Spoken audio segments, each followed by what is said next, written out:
Alrighty, so welcome to the Sunday night stream. I'm your host of Prophet9. Today I'll be streaming Arcanum with Steamworks and Magick Obscura. Apologies if I'm speaking low right now. It is late, and I have someone sleeping in the next room over from me. So, yeah. Let's see here. So we found Nazurdin, which is great. Now for a dead guy, he's giving me orders. Doubly great. Alright, I'm trying to think. We need to find something called the Vergoth device. But yeah, we find ourselves some sort of Vergoth device. We find that. We get our way into Hell's Nowhere, and yeah. I guess after that, we just do that and beat the game. I don't know, to be honest. I'm gonna try and push to beat the game by today or tomorrow, because it's not as though I don't like Arcanum, but this is taking for fucking ever. Again, maybe that's by my own, proclivities, for lack of a better word, I guess you could say. My delayment in playing this. But yeah, no, for the most part, I just want to get this done with a little bit.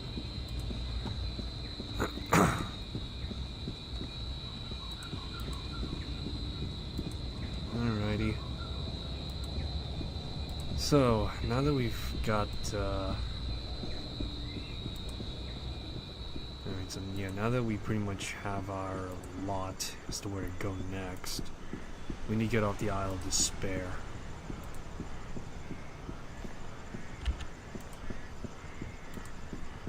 But yeah, we need to get the fuck off this island now, and then just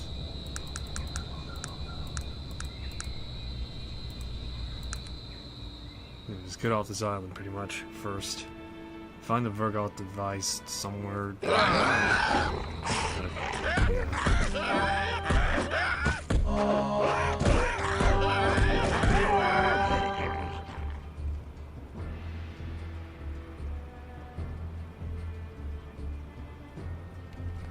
Someone died.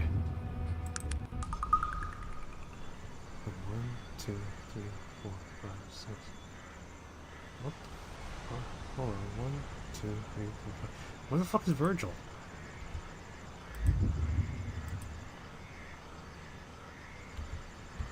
Did we just leave him behind? Hold on.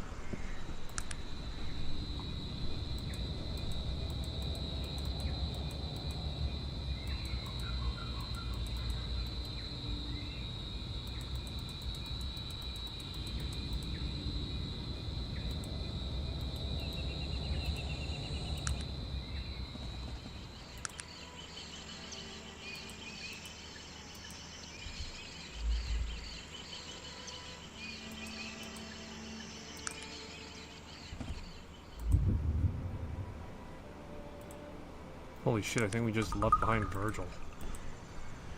Alright, hold on. Now you should probably go back to him. So I've been thinking a little bit while I'm gonna be doing this. Hopefully Virgil's still gonna be there. But yeah, I've been thinking a little bit. A few things, something along those lines. Lately, I've been picking up writing a little bit, doing that Spider-Man fan fiction that I've been working on for God knows how long. I will concede this notion. I have no intention of actively publishing it anytime soon, and this is just for me, just to I guess sort of both a little bit vent a little bit of my frustration while also trying to creatively explore avenues with the character on my end, see what I would do in certain scenarios. In fact, I'm not gonna lie, I'm not exactly writing this as a all-encompassing, all-in-one thing, so to speak, so it is kind of broken up into various pieces, sort of like an anthology of sorts. yeah, sort of pretty much like an anthology of sorts as to where the...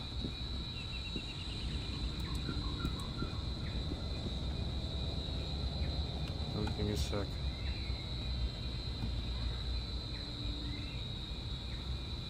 But yeah, the fanfiction I'm writing is more or less a kind of sort of anthology that's loosely connected to each other. And is a, it's pretty much sort of a quasi-retelling of various parts of Spider-Man medium. More particularly, at the very least, one of them was like more obviously based off Spider-Man Web of Shadows, which, goated game. I should actually get around to playing that at some point. That was like my childhood go-to game, so to speak, you know? Give me a sec, let me see if I can get Virgil. Where the fuck? Did Virgil die or something? What the fuck? Where is the device? Why are you delaying?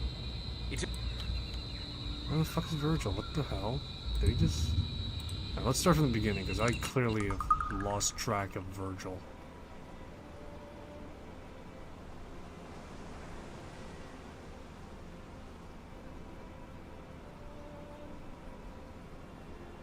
Oh, what the fuck? Is he just so permanently invisible that I don't know where he is?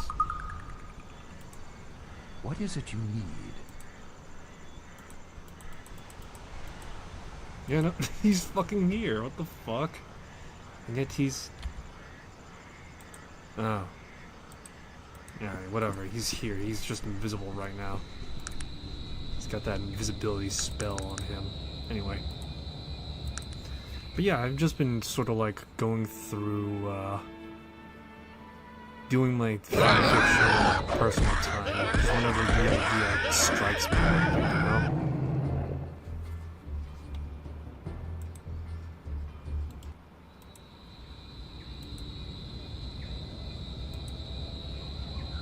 Is he wearing the Ring of Shet? No, he isn't. Okay, so he is actually legitimately invisible.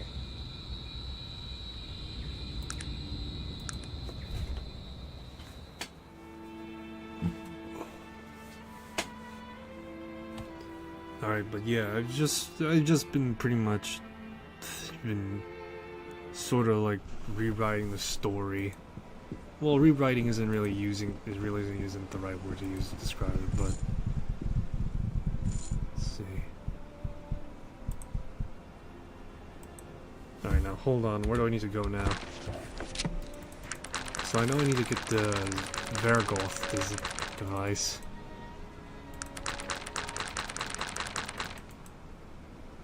Nazurdin's alive, located on Thanatos.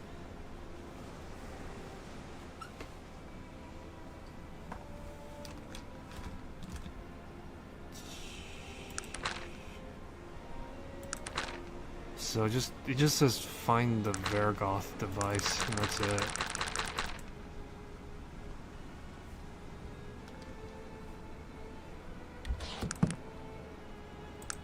Let me see.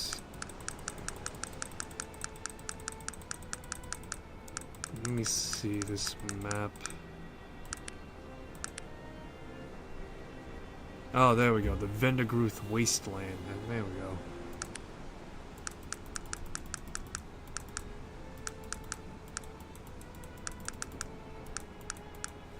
I suppose we should head over to Ashbury then, I guess.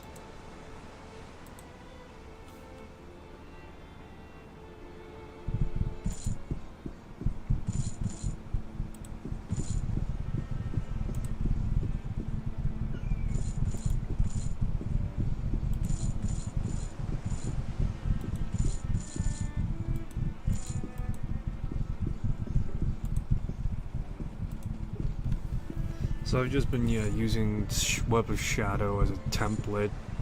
I made some changes, most of which are going to be, I'm not sure interesting is the right word to describe it, but it is just going to be like a change from it. I did have a few other ideas going down. One, I want to break it down like piece by piece, that's why right now, so I'm going through my head like which one do I want to choose.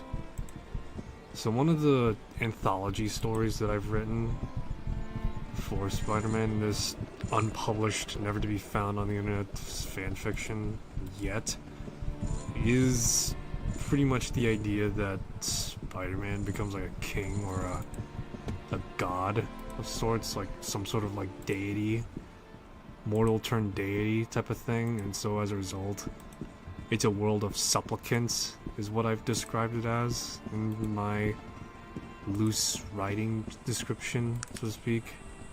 Even the title chapter was like the world of supplicants. And the idea isn't really to make like Spider-Man this like great deity, at least natively, but sort of like wonder what would happen if Spider-Man was like seen as that.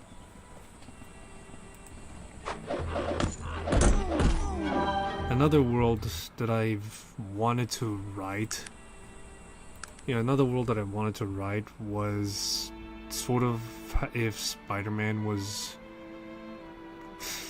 I don't know, the idea is, give me a sec. So the idea of the anthologies is to pretty much detail different universes and different stories of Spider-Man. And I'm just gonna spoil it right now, because the likelihood of me publishing this is probably gonna be like way out of the way. And the idea is that Spider-Man is like traveling to these different universes as like a extraplanar being, kind of sort of like how he's like Beyonder or some sort of like god equivalent character in the Marvel universe. And so he would pretty much subject and push himself to these various worlds and sort of be reborn in these worlds in their perspective and in their eyes, before in the end eventually returning to point zero, is what I'll call it, to his new default setting of just being this cosmic being. And that's sort of the idea, is to just explore and get a feel for how these, how the world themselves would change, with Spider-Man sort of being this kind of sort of fixed feature in each universe, so to speak. I might play with the idea of like Spider-Man in like the one world I do want to explore a bit more is like kind of like the House of M, where Wanda Maximoff has like no mutants or something like that, or at the very least it's a world that's rampant with mutants and Spider-Man's among them, but he also is like still the same in more ways than one. I don't know. That's something I do want to hammer out a bit, and that's something that I've thought about but haven't written yet. The Web of Shadow one is the one that is a little bit more different than the Web of Shadow that's actually in the game. For example, instead of Venom being the source of the symbiote invasion, it's going to be Null instead, with Venom being kind of sort of a vector for Null to like hone in and begin his invasion with, sort of like I guess like how the third Venom movie sort of had that, although in this case I guess you could say it carried out. The kicker here is that when it comes to the symbiote itself, the Venom symbiote, not, Venom the antagonistic force of a character that he is.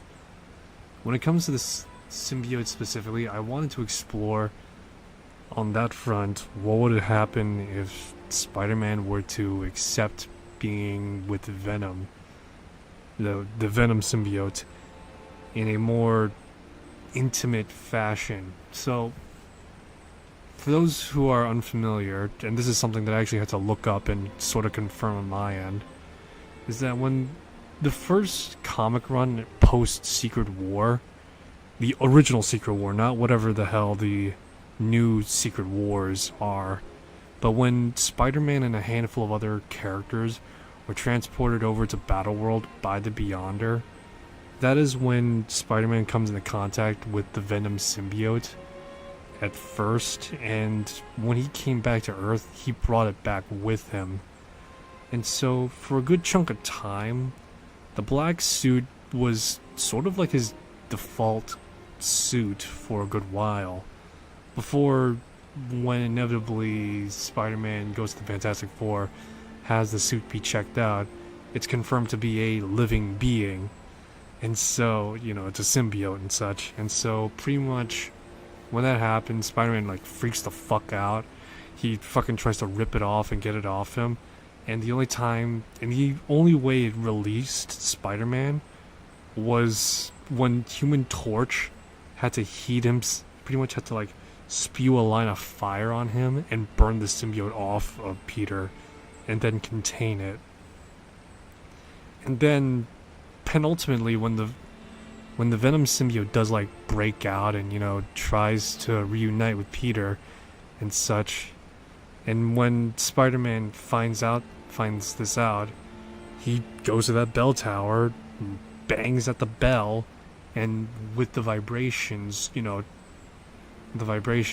being loud as shit, fucking the symbiote has to release Peter. However, in its final moments before, it leaves Peter behind altogether, it drags him down away from the bell and vibrations to prevent him from, I guess, dying from the bell sounds. Because, it is still a lot of shit bell, tinnitus, and all that jazz. And along with it, he was extremely weak, too. So, at least from what I recount, I might need to read the comic itself, which I do have, ironically. But it sort of gives this idea that despite all animosity that was given in their separation, Venom, the symbiote Venom, still holds some sort of affection for Peter. Whether that be, love in the sense of like platonic love, or one might say and argue to some extent romantic love. I'm just saying. But there is still the idea that the symbiote is in love with Peter, and this has been explored a lot of times in other comics. But yeah, this has been explored a lot of times in other comics, that it kind of sort of got this idea in my head to like try and explore that avenue a bit. Like, in this case, I know that in Webs of Shadow, the Venom symbiote does go to Peter, but it's never really explicitly explained as to why. It can be implied, admittedly, which is more powerful than anything, but I do want to like go more explained route a little bit for this go around. And with it being a bit more different and such, I do want to play like certain cards closer.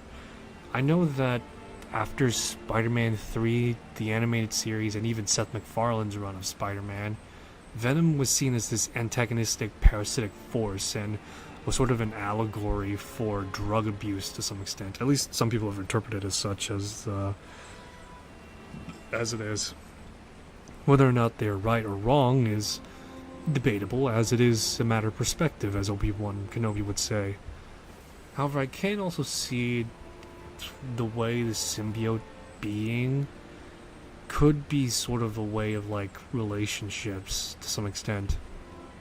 This, ironically enough, actually, now that I say that, that's actually sort of a parallel between Spider-Man and at the time love triangle between Mary Jane and Black Cat, in which of course nowadays people want to say, oh Peter, you should go with Black Cat, she's the best girl in but back then, for the original comic run, it was always implied that Mary Jane was the end game after Gwen Stacy's death. And this is because, despite, Spider-Man and Peter being one and the same, Spider-Man still wants to be Peter Parker. Think of it like this, it's like, if Superman loses Clark Kent, he, for lack of a better word, innately loses his humanity, or his links to humanity, because Clark Kent is dead. This is something that's explored in the comics to some extent, in a minor degree, in the Silver Age. However, this is also explored in like the animated series Superman episode, when Clark Kent dies in like a car bombing, and Superman is all that remains. And so in that episode, Clark is like at Ma and Pa Kent's farm, and they're like saying, well, this is a fine mess. It's not like he's actually dead, Martha. You know, he's still here, he's Superman, but I don't want to be Superman. I want to be Clark too. If I be Superman 24/7, I go insane. You know, that's pretty much the angle that I'm gonna go with for this Spider-Man, that in spite of everything, he still needs to be Peter Parker. He needs to be a human, that humanity in him. Alright, I got off tangent a bit, so I'm just gonna boil it down as fast as I can, because I know I'm taking up a lot of time. And this, just talking about my bullshit fanfiction I'm never gonna publish. But for the symbiote anthology story, specifically, it is going to be sort of like how the symbiote does have like some romantic feelings for Peter still. Again, I'm tempted to just go for romantic instead of platonic love, as it is.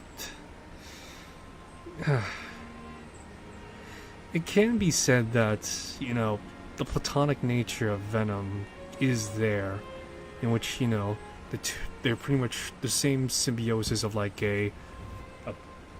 what was it, a rhino and a bird or something like that. But the way that, you know, I think like they pick off like parasites and ticks or some shit like that. But I kind of want to I would also like to imagine that because of the way the symbiosis process is, the two would become more or less one of both body and mind somewhat, you know? And so that angle of being, you know, romantic in a way, where you get to know each other's innermost feelings, thoughts, and such, it kind of sort of reads like a married coupled angled a little bit, you know? But at the same time, you know, I'll probably also, I'm not sure if my writing will translate well to it, but I might do a platonic angle as well a little bit. But with the way that symbiosis is more intimate and more, again, I know you, you know me sort of deal, it's gonna be hard to not, for me at the very least.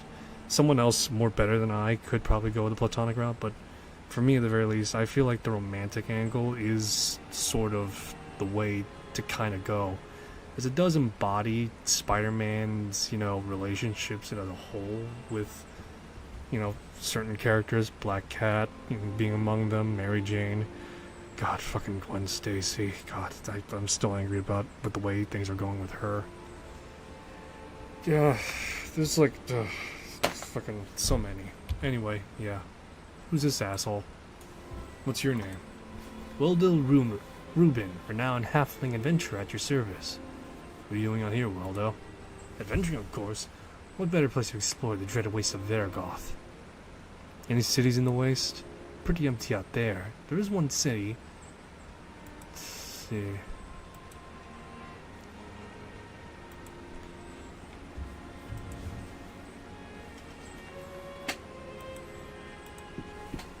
I can't take any more companions. This is the most I got.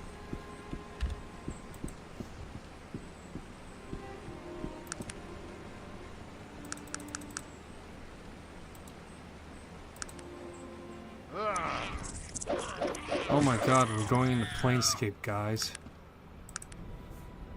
We're going from the Vengroth Waste, or from Arcanum to the fucking Planescape.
What is this place? No, thank you, but who's Jorian? What is...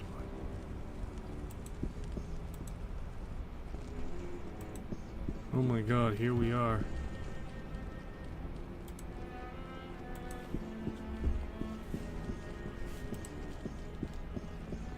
I think this is the place where you could actually buy a cure for lycanthropy or something, isn't there? Greeting, stranger.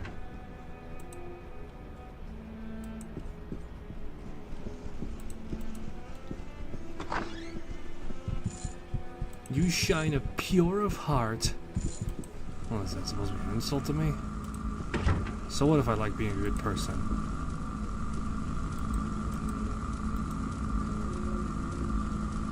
We're honored to have a pure of heart visit us. Oh gee, thanks.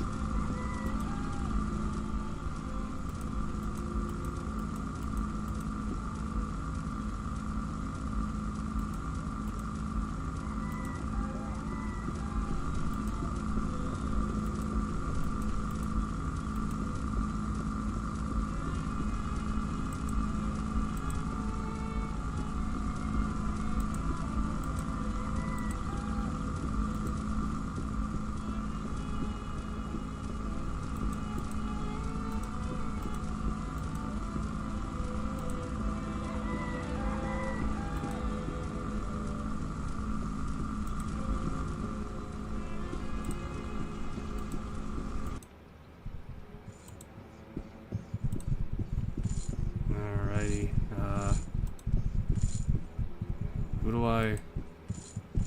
who and where do I go to, I guess, is the question.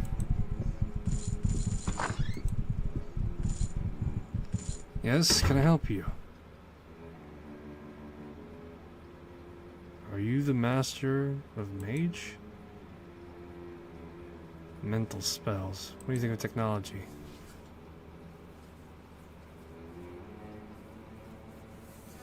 An interesting opinion. Thank you for sharing.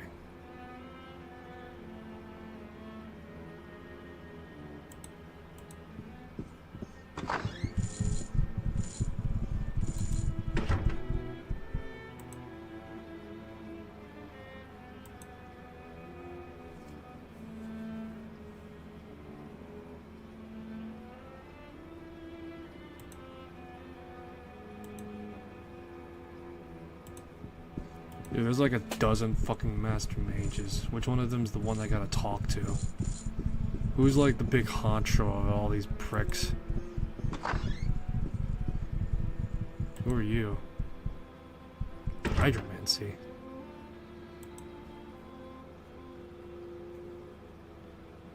It's a good reason we only accept students who are a young age. Tells that yourself is rare. What does that have to do with me? We here too are not much for open conflicts, difficult to negotiate. Maybe help us out in the matter. Possibly. What do you need? In questionable choice of sending one of our students to retrieve a gem useful for high... See.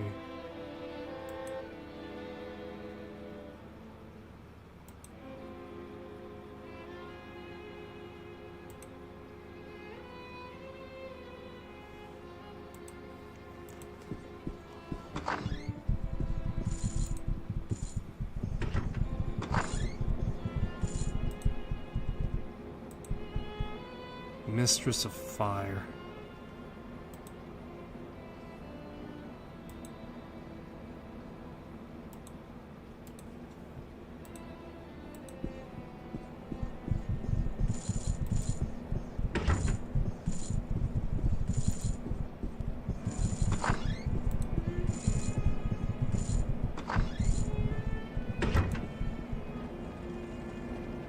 Greetings. Aldo Terran.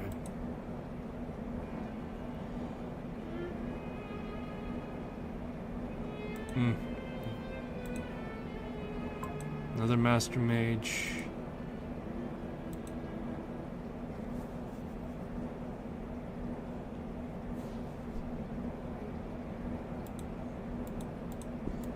Alrighty, jeez.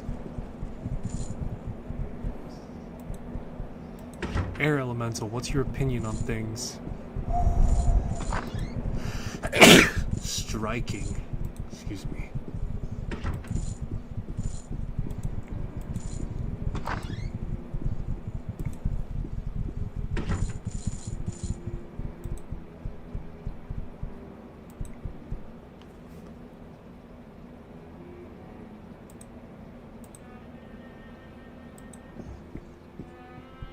I'm literally meeting every fucking mage except the one that wants to talk to me.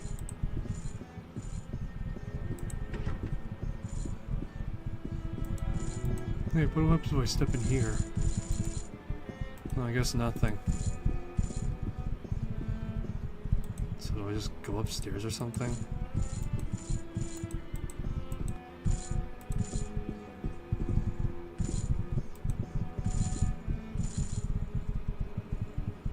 Excuse me.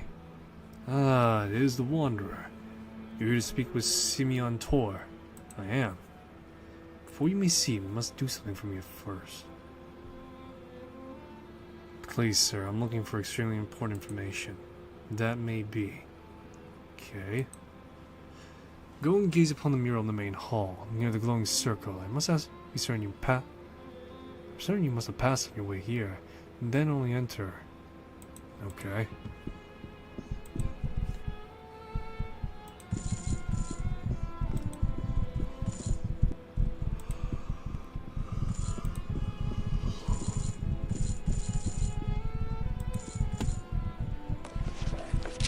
The Mural of Enlightenment.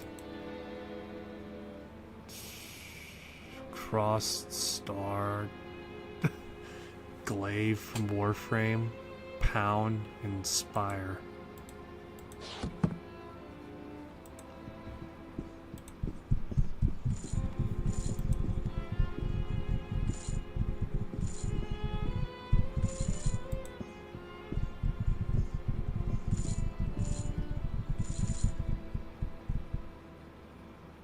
Why'd you want to look in the mural?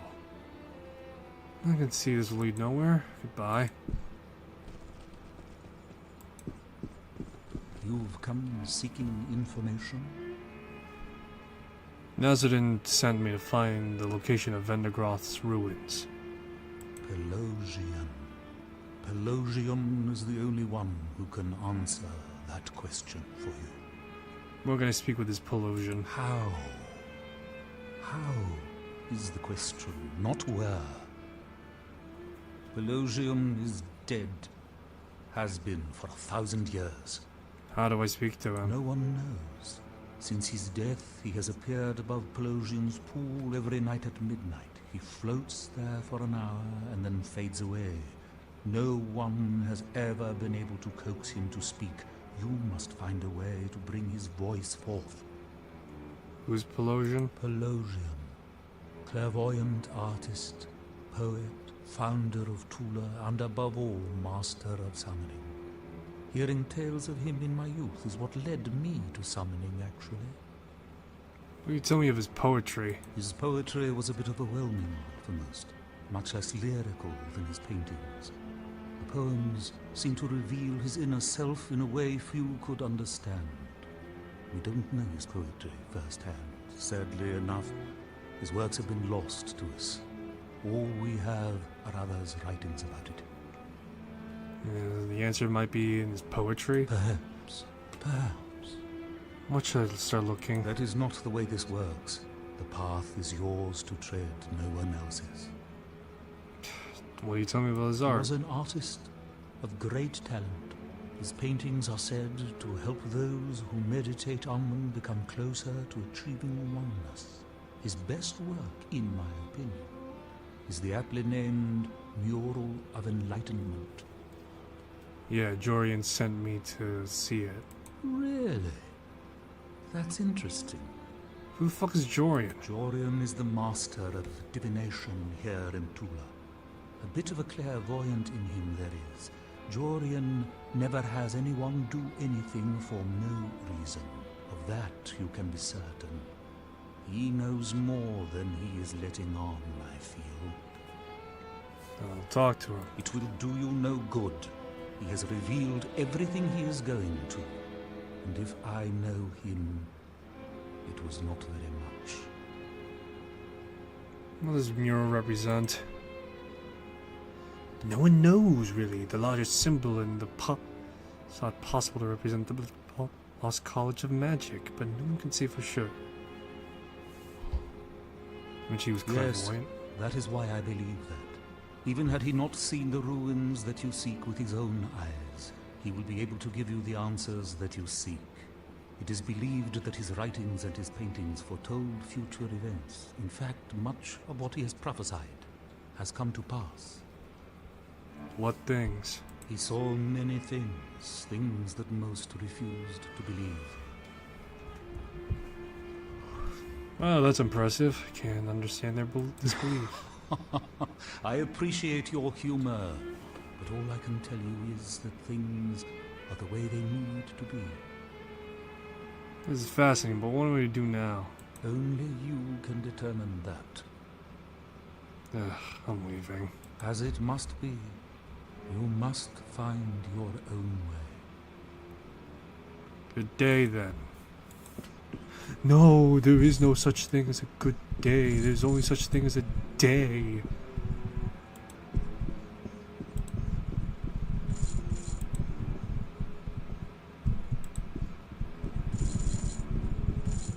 How may I help you? Then I will do my best to answer. This is Fable Tula, the city of mages. It's a beautiful city full of wonder and magic. Simeon Tor is the master mage here. Perhaps we ought to seek him out. You know, this is truly a wonderful place. Even more so because you're here with me. And you always say the most wonderful things as well. Let's get back to the task at hand.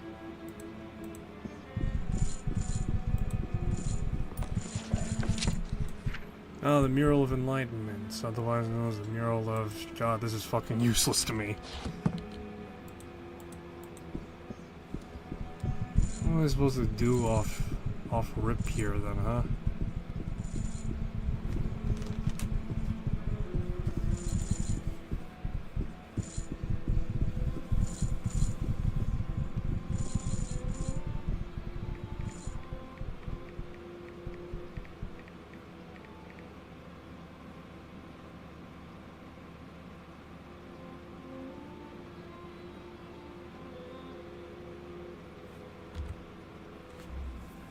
See here.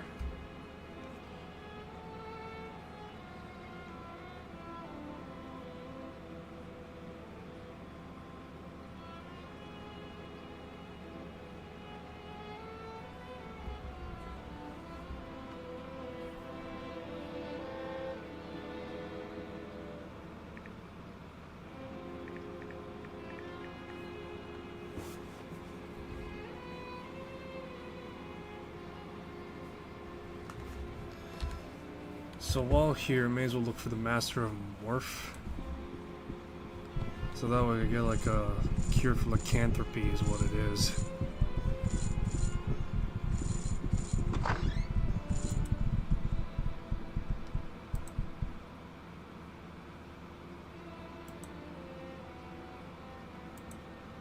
You know any way to cure werewolf?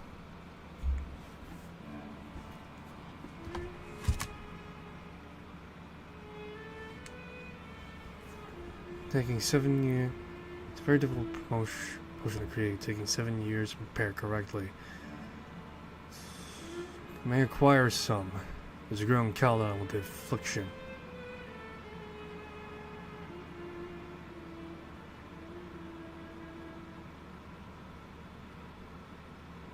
My, that is expensive. Here's the coin. Thank you. No, thank you for your time. Alrighty, so let's see here.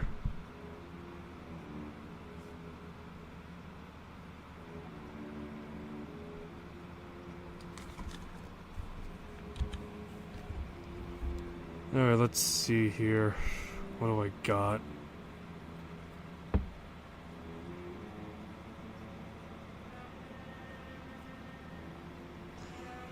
Alright, let's see. What do I do next now that I'm here in Tula?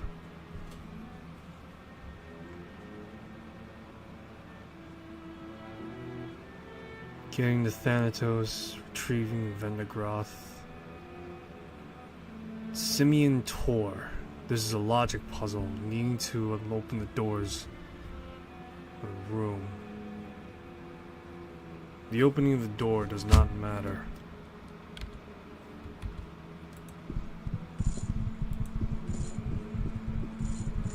Oh, so it's a logic puzzle is what it is. I'm not gonna lie, I don't have time for this shit. So let's just brute force our way through. Let's see.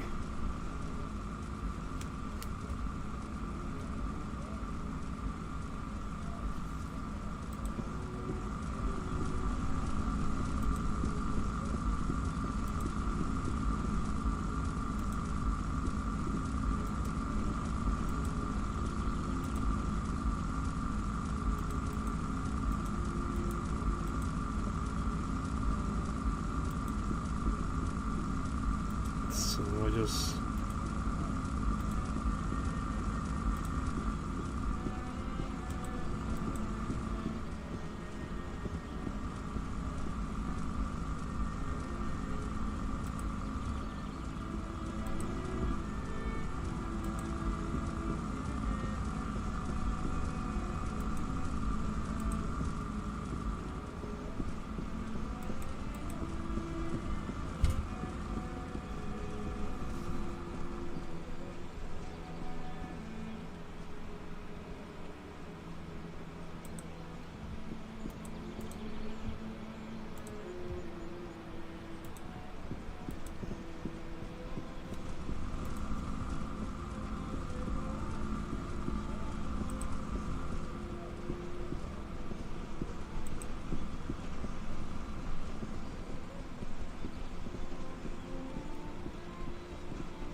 Alright, let me see here.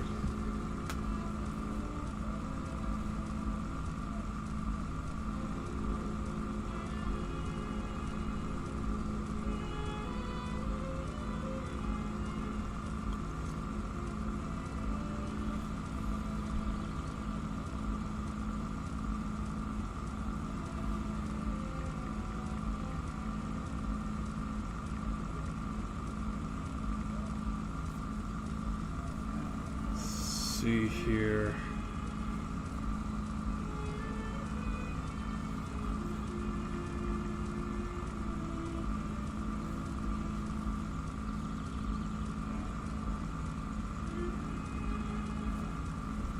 Okay, so I got the thing here right now. Let's see.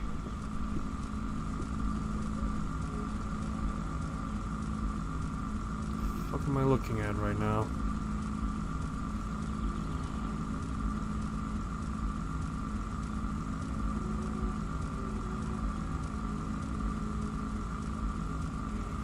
Oh, I see. All right.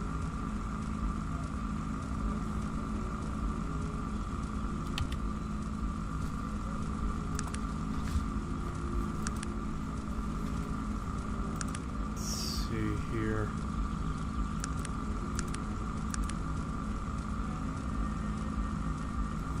Alright, here we go. So the symbols I need to get there are divination, meta, mental, and temporal. So this is conveyance. So which symbol is which for what? So this is mental.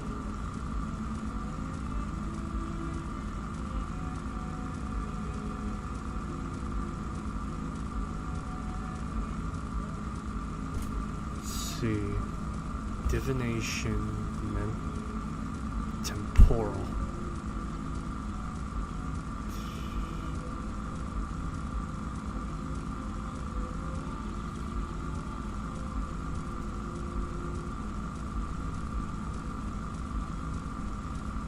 So this is mental, this is divination. What's meta? This is meta, okay. Now what's temporal?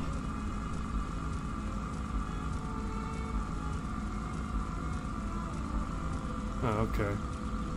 Okay, I see then.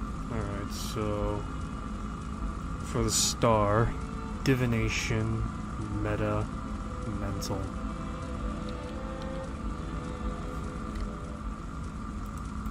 So let me see. This is meta, this is mental.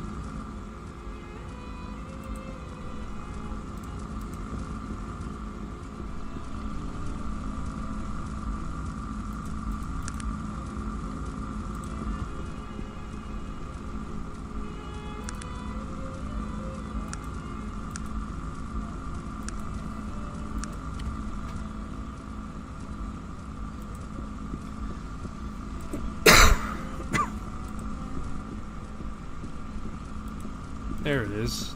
We got meta.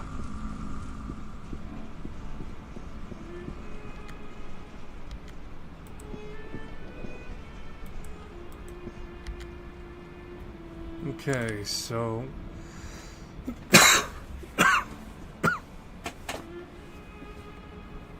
that's meta.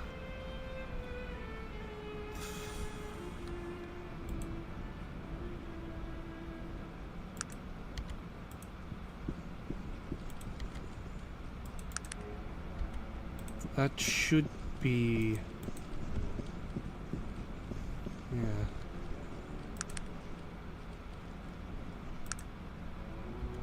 Divination.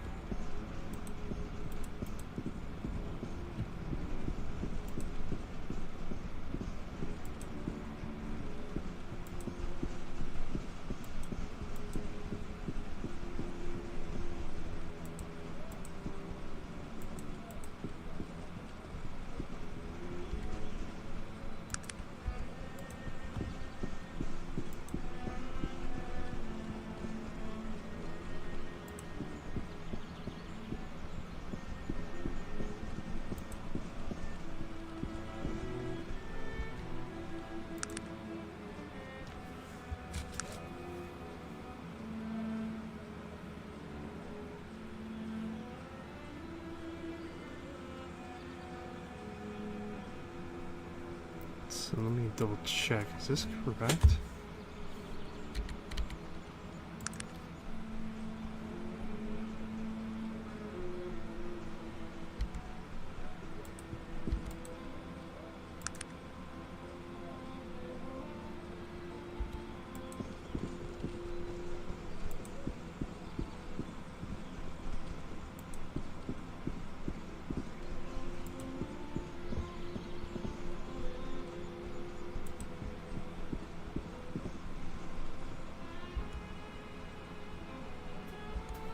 So, alright, I think I get it a little bit, so I just need to...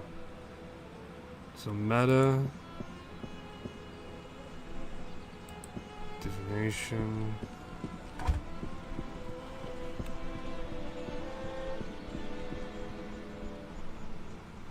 Mental...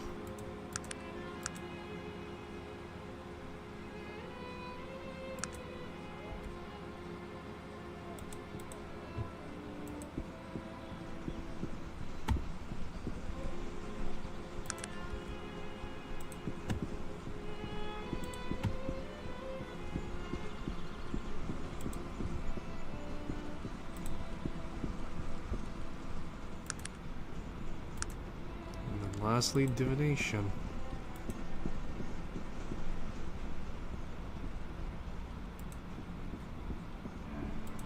If I did this correctly, it should... Well...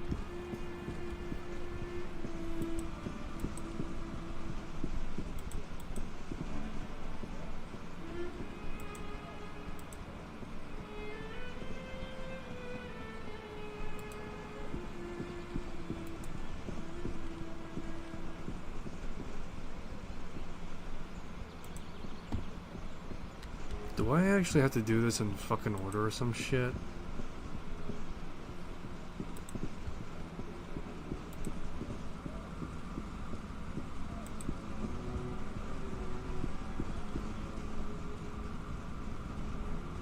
I guess I do have to do it in order, so...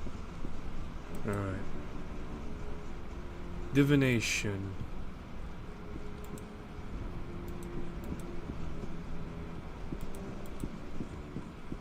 There's meta.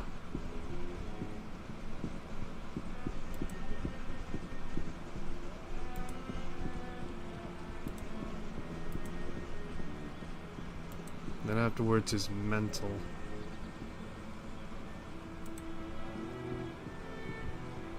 And then lastly would be... Oh my goodness, we're in here, guys, we're in here.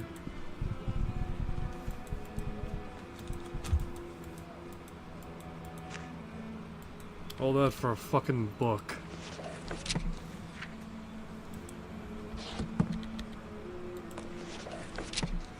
Wise are they who wear the cloak of truth.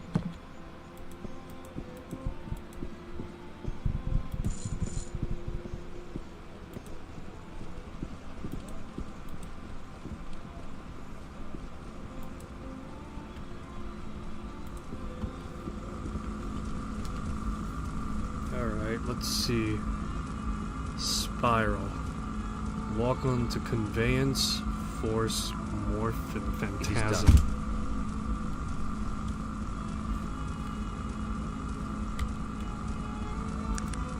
Alright, so let's see here. Conveyance. Which one of these is force?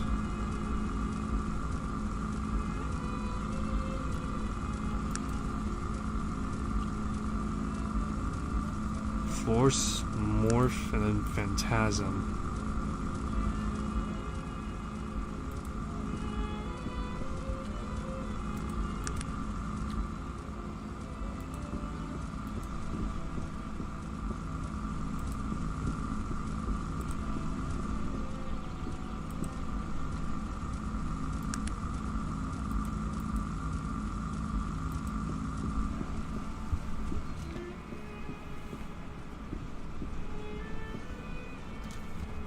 See. Conveyance, then afterwards comes force.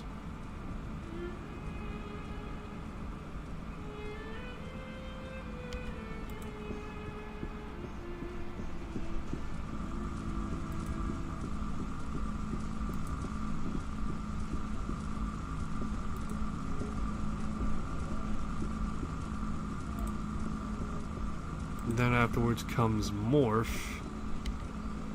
God. You know, if there was ever a reason why I would never come back to Arcanum, it's probably something like this. On principle, not bad, but on every single faculty behind this is awful. Like, genuinely. Between the technical issues and just me fucking wanting to rip out my own toenails with my teeth. This is a pain in the ass.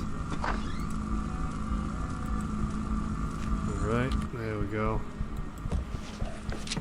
Power, stand or strong, not up above, not first above, just underneath. All is needed is raised power.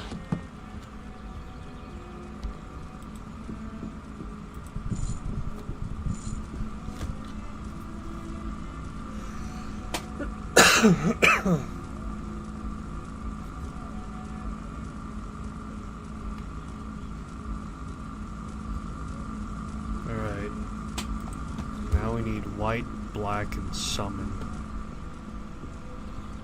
Let me see here. Which one of them is... Okay, I see. So we need necromantic black first, and then afterwards a hit of white.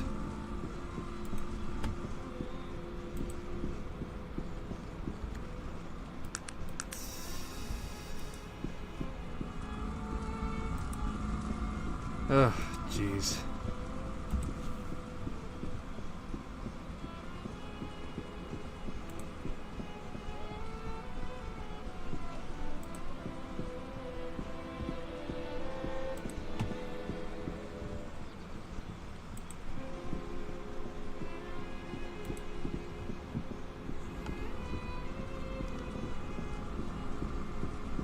What is it that you want of me?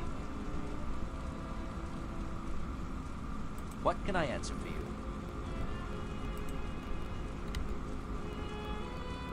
What is it that you want of me? What can I answer for you? We are meant to traverse the wastes of Vendigroth in search of that device Nazurdin mentioned. Not a... Ugh, jeez. Couldn't it just be simple as just walking down the street, scratch my ass, and then afterwards fucking be done with this? God. Oh, there we go, I see it. So we already got the black down. Now I just need necromantic white.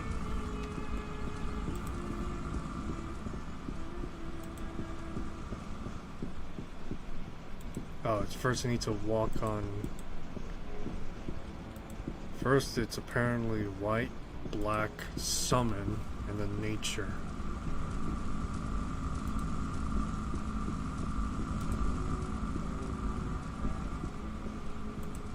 So white, black, and then it was summon. Which one is that? The 4. Great.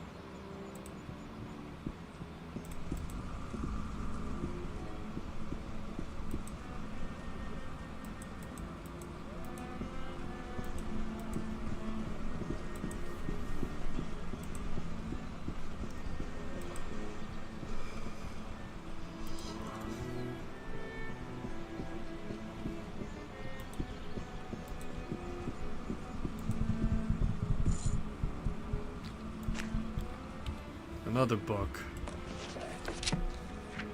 The ties that bind, first to last. First is the child, it's the spirit all, the spirit calls, all, and the way.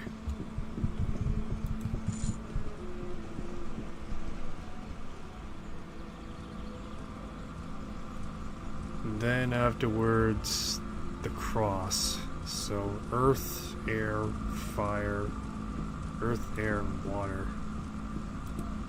Okay. Which one of these is Earth then?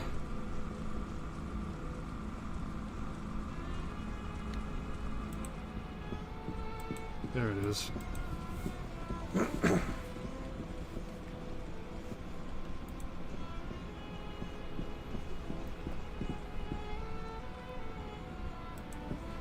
It's a thing like this that's making it. Fuck. You let me in? I don't understand. This imbecile guard won't let me in. Not exactly. What do you mean? I've been here for months. This damn gem. The monster I fought is ludicrous and had me do. Why do you want to get back in here? This is my home. Return to my studies. I got the gem. Let me in. Armors. Turn toward technology. Look, I did what I had to do to get out there. Enough talk, huh?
Yay.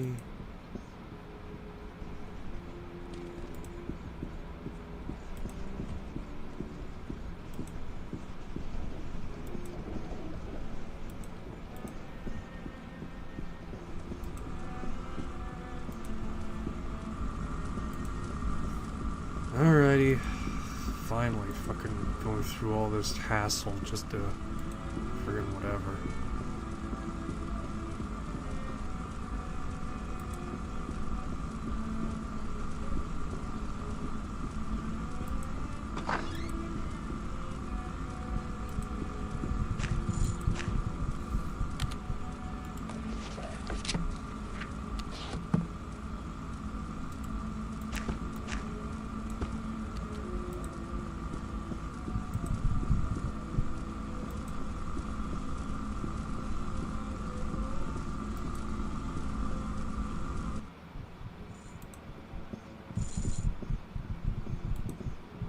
which one of these tightwad pricks want this fucking rock?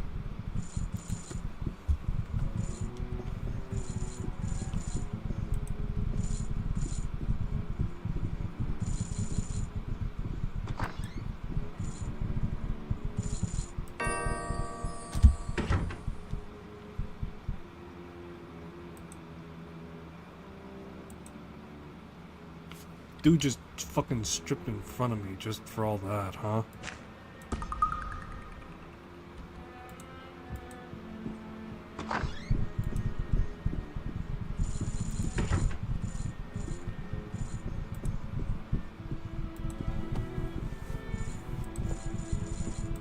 Alrighty.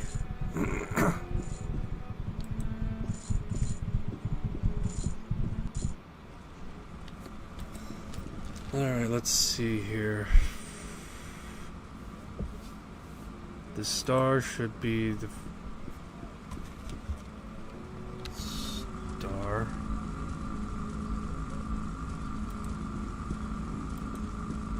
Spiral.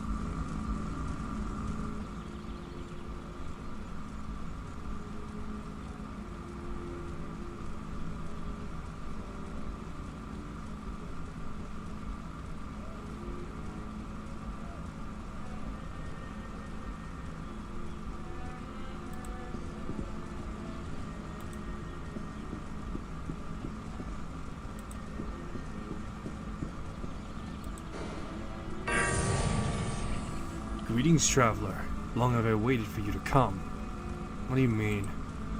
The signs, traveler. You read them, did you not? Mural of Enlightenment, Verse of the Wanderers, the objects you've assembled here today, of which all these were signs left for you.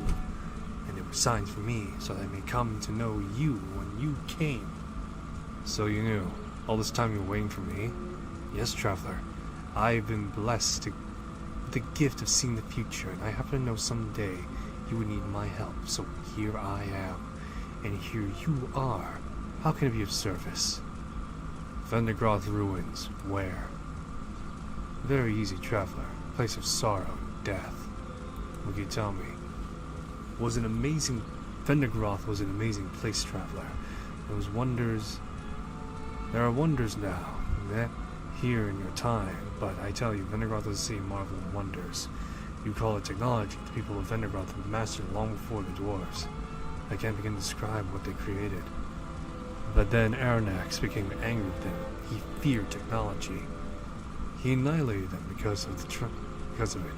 Tread carefully in the ruins of old Vendigroth, traveler. The blood of its people still scream for retribution, revenge. An evil place twisted by pain and fury. The Vendigroth device? Let's see.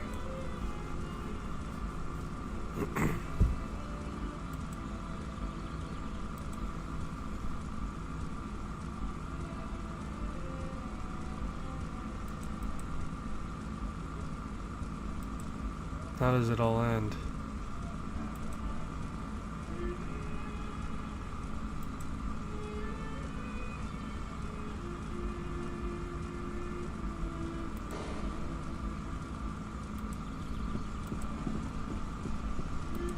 What is it you need?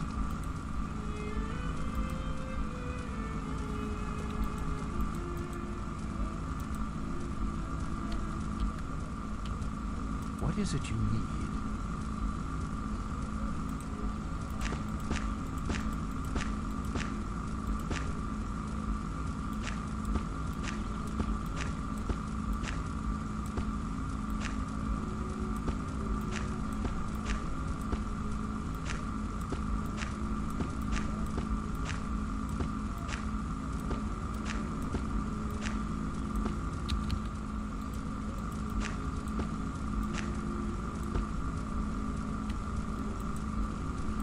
Yeah, I got myself some new threads, literally this time.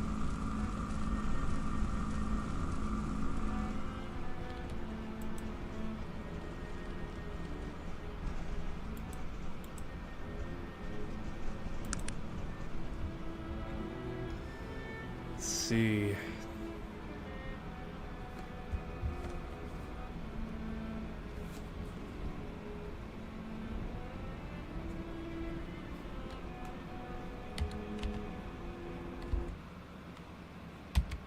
No, just look at that, my game crashed. Let me see here.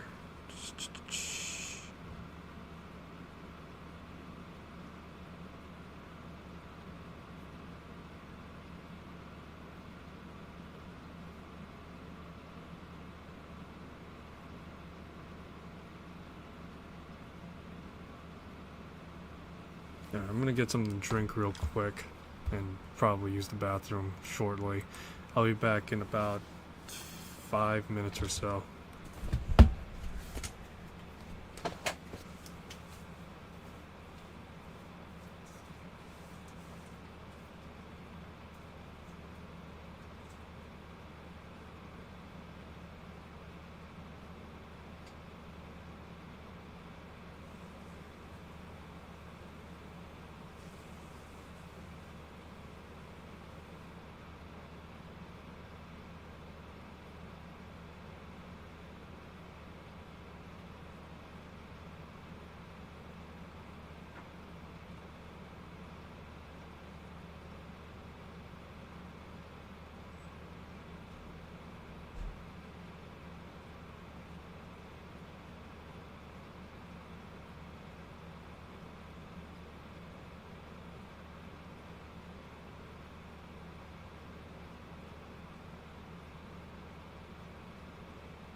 Alrighty, I'm back.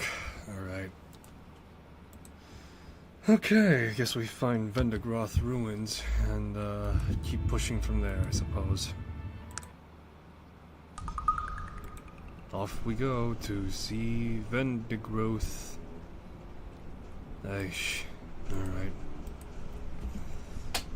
So we got two people in robes, and one person in... two people in just barbarian wildman armor, and then one woman in leathers. That's really about it, I guess. Anyway, off we go to the Vendigroth ruins. See what we get from there. I just love watching my friends do all this work for me.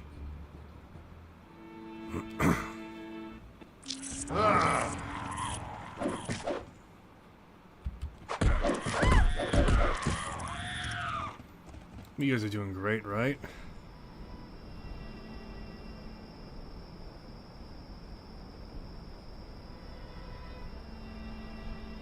Man, that dog is it's just been very neutral to me. Oh my god, it's Theatus from Pillars of Eternity.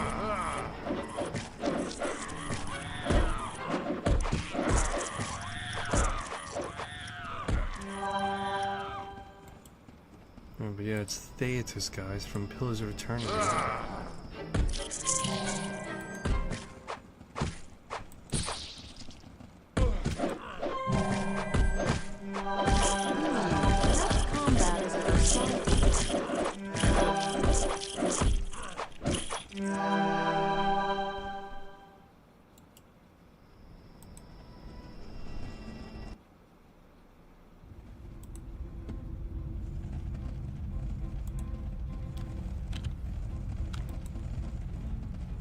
Oh my fucking god, this is Pillars of Eternity.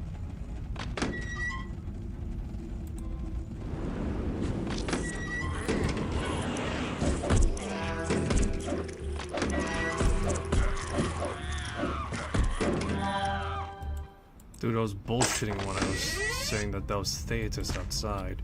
This is just literally Pillars of Eternity. He's gone from fucking Arcanum to Pillars of Eternity in just a split second. This is the new D-make that Obsidian wanted to make for the proposed Eternity, you know? They wanted to use the Infinity engine because it was, you know, deja vu, been in this place before and all that, right? But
yep, just watching this all unfold right now.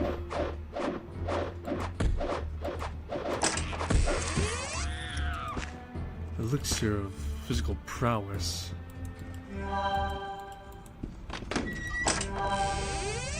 A large bore Vendigrothian rifle. And just casually just whip out a fucking gun.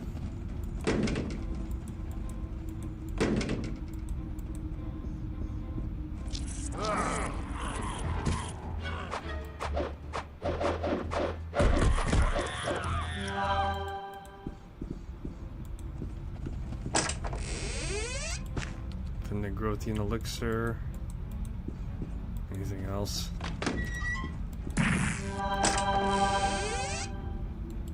Ancient gun chassis.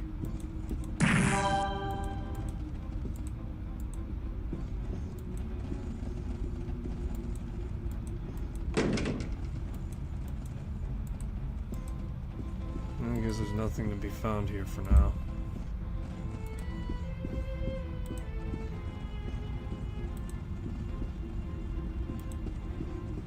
Alrighty.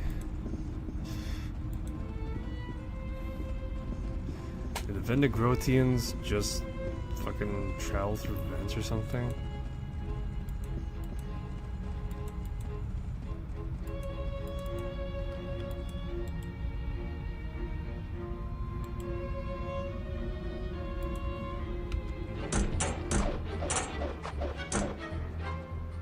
It is done.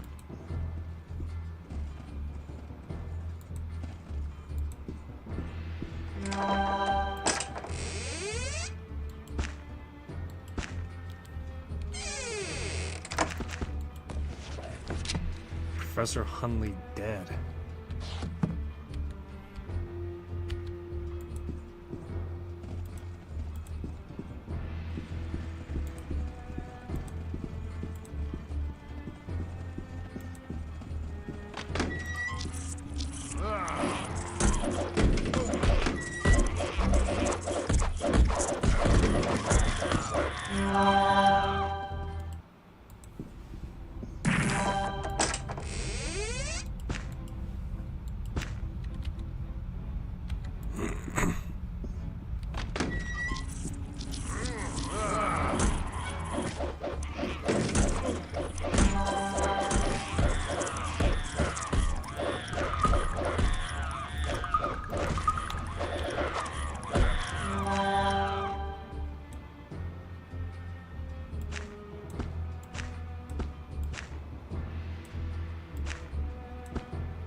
Alrighty.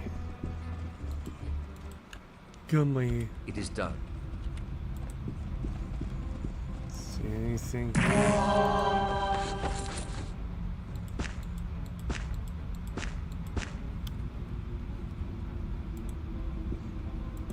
Just eating all the damage right now.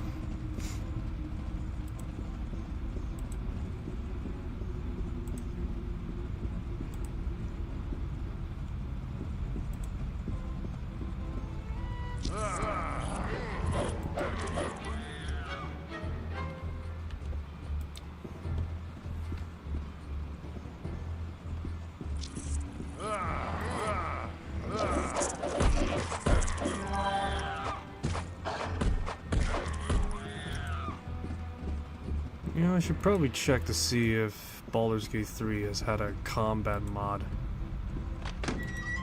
It has a combat mod to like change the combat as a whole yet.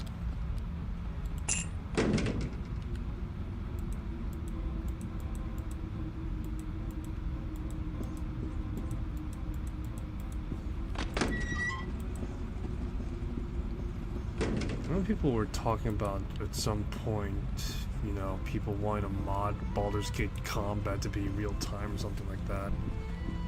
I am partially curious to see how people would be able to pull that off a little bit. Because it probably as likely as it may sound.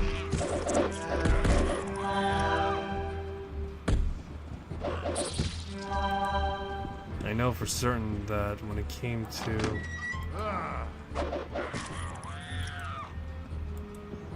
That wasn't the best attack I've ever seen.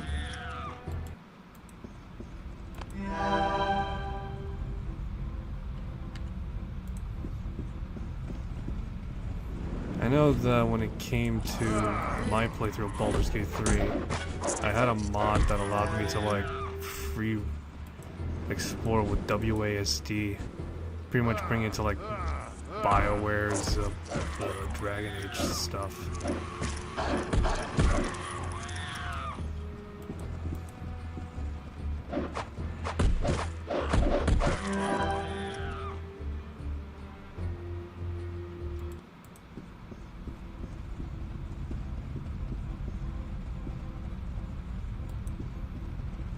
I don't know just where I'm going.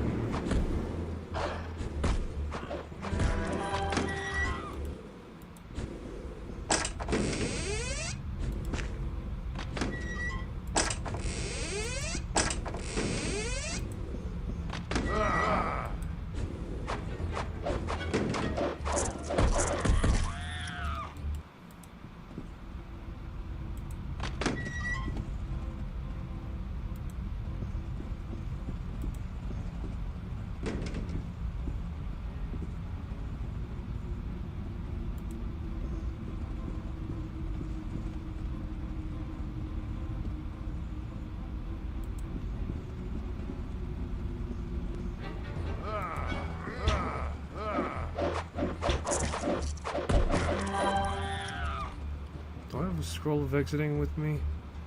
I do, okay.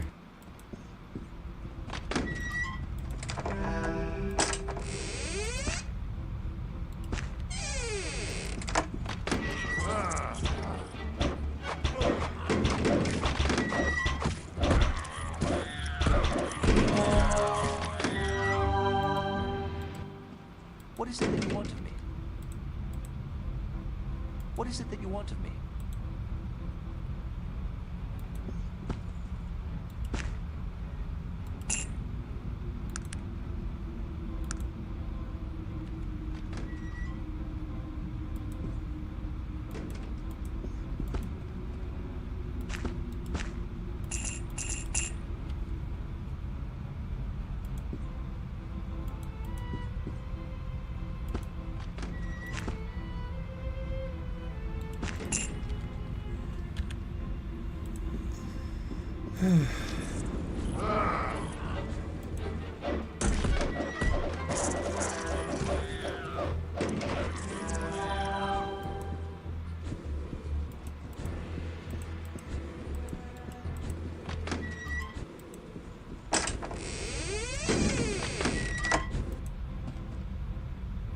Okay, this looks like the place I'm supposed to be, I think.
And let me double check for something.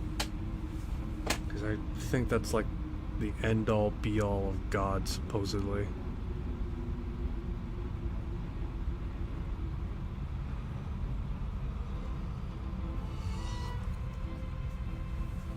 Let's see.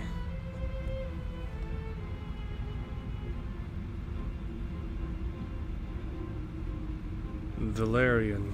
The All-Father.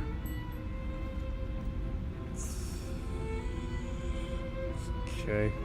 100 hit points, 100 fatigue.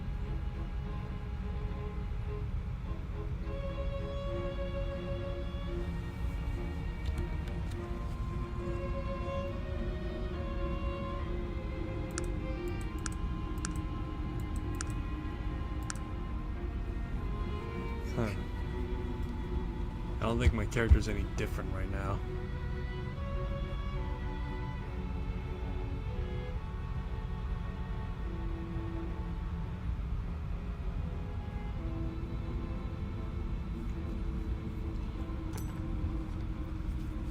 Alright, let me see. What exactly am I supposed to do now?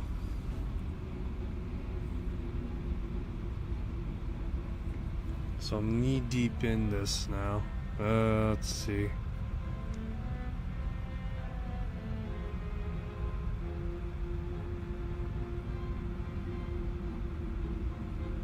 Alright, I guess I just gotta find the device.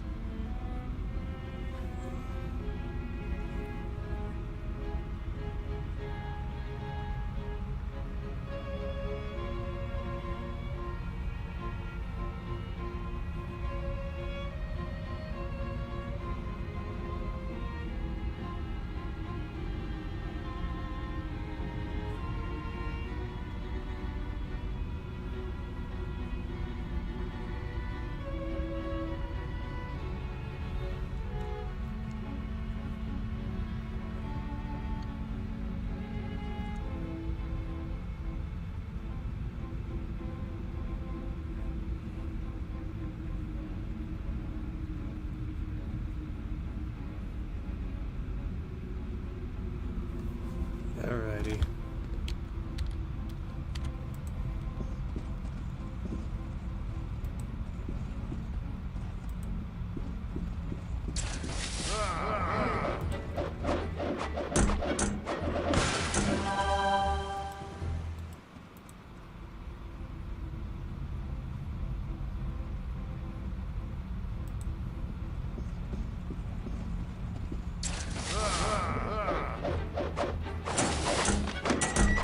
Better luck next time.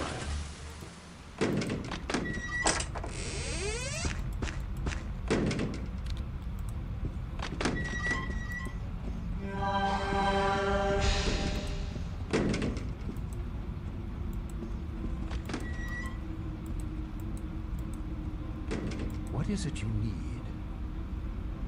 What do you want to know? The wastes are supposed to be the most... How may I help you? Then I will do my... I think this is the ruins of Old Vendigroth. There have always been rumors and legends as to its existence, but I've never thought to actually see it. This is a dark place. An evil place. We should do what needs to be done and leave here as soon as possible. Alrighty.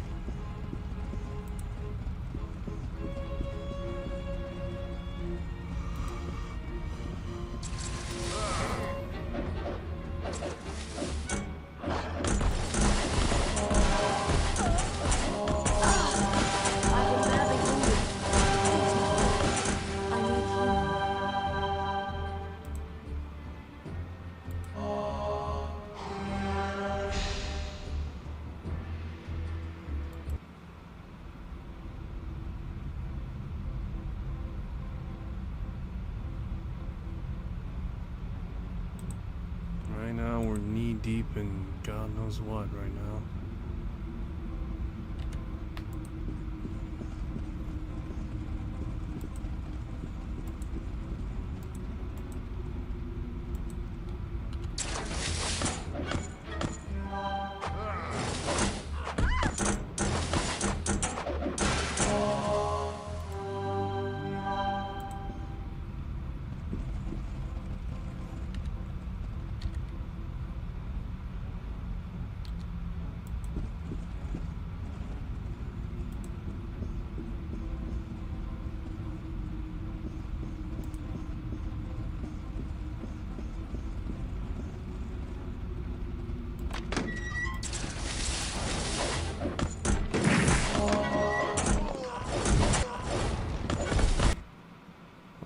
my game crashed again. Alright, let me think right now. No, like, legitimately though, my game is just fucking crashing left and right now.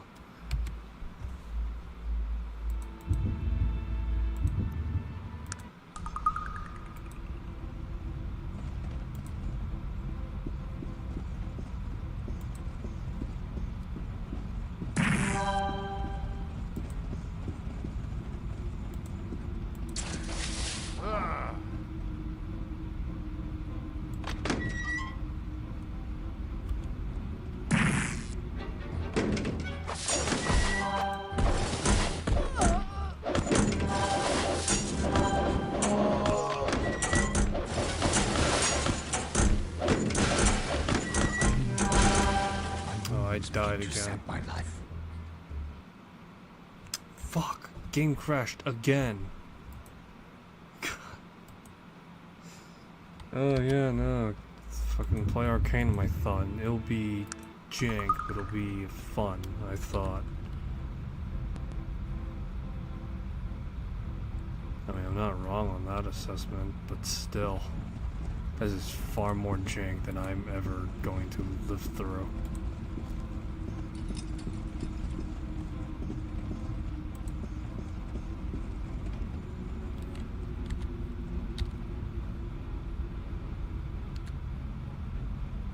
How may I help you?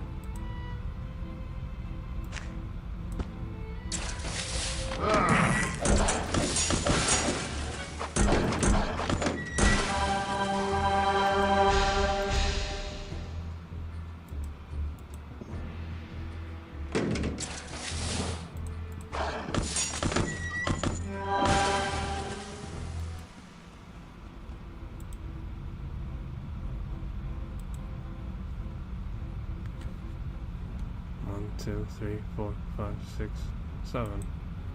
Huh. Well, we did it, I guess. Hey, the Vendigroth device is in my possession now. Yay, we got it, guys, we got it. Let's get the fuck out of here now.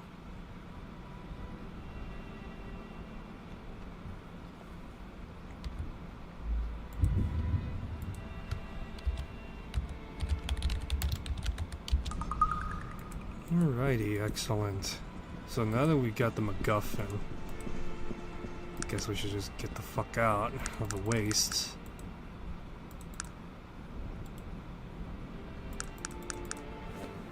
Where was that, real quick, I should probably wrap up that quest.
Alrighty.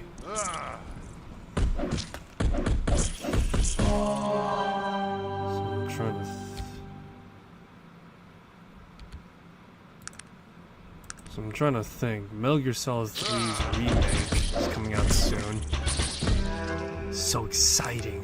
The new Metal Gear game, even if it is a remake of the third game, which is arguably pretty good. I know that people, at the very least, people are definitely looking forward to the main game. There's no doubt about it. However, people are kind of sort of like skeptical and somewhat even lamenting the fact that instead of Metal Gear Online, there's just going to be Metal Gear Fox Hunt, which is hide and seek with Metal Gear. Which, you know, some of the people have made their lamentations obvious and clear, so to speak, you know? However, at the same time, I can't help but sort of think to myself, you know, these guys, they do have a point a little bit.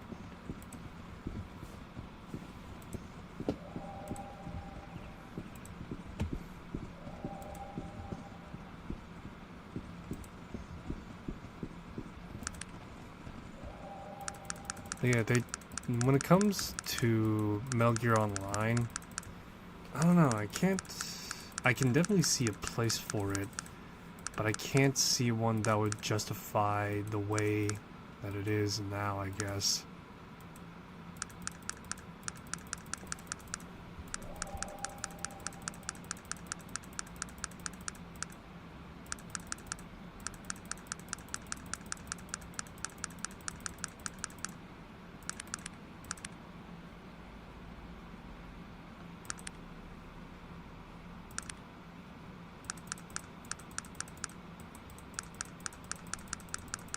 Give me a sec, I'm looking around.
Give me a sec. I'm trying to find where Cynthia Witt is.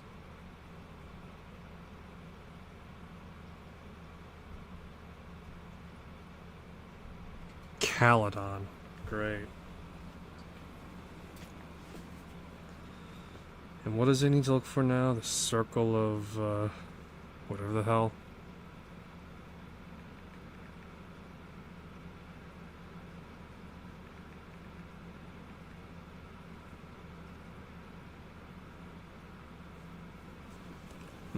Alright. What was he talking about? Oh yeah, Metal Gear Solid 3. So yeah, Metal Gear Solid 3, it's exciting to see a new Metal Gear game. Despite it being a remake of the third one, it is still pretty good. But yeah, people are somewhat lamenting the fact that Metal Gear Online isn't returning in the same way that it was in when it first came out, which I could somewhat understand, given the fact that with a lot of other multiplayer games, it does seem like sort of waste of resources a bit. However, just as well, I can't help but also think that people are kind of sort of like... Be careful, I'm on... Ouch! Ouch! Be careful, I'm on your side, remember?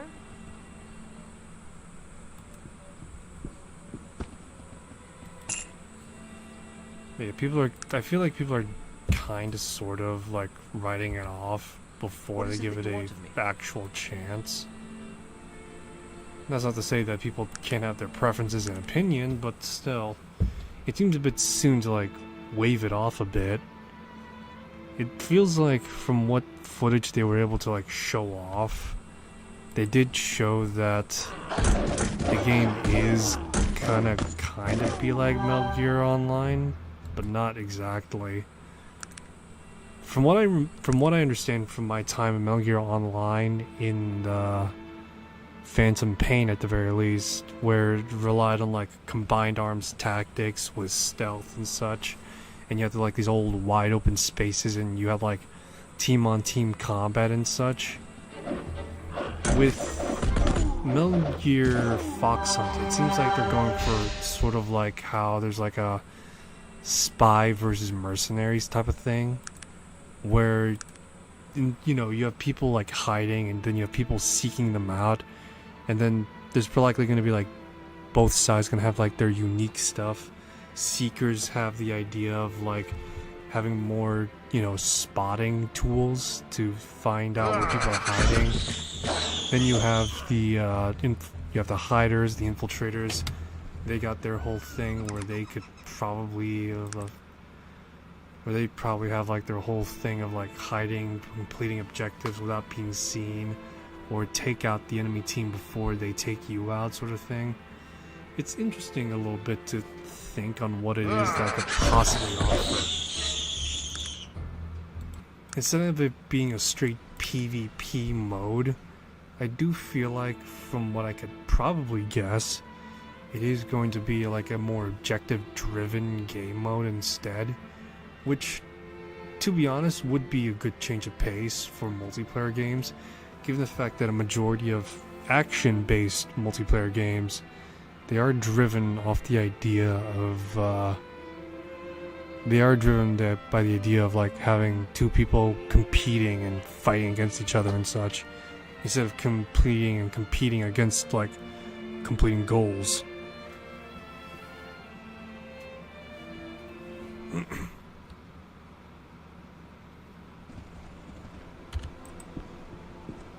This is me speculating, by the way. I'm not gonna say definitively that's what it is gonna be like, but yeah, that's me speculating a little bit for, at the very least, how in theory a design of like Fox Hunt would go.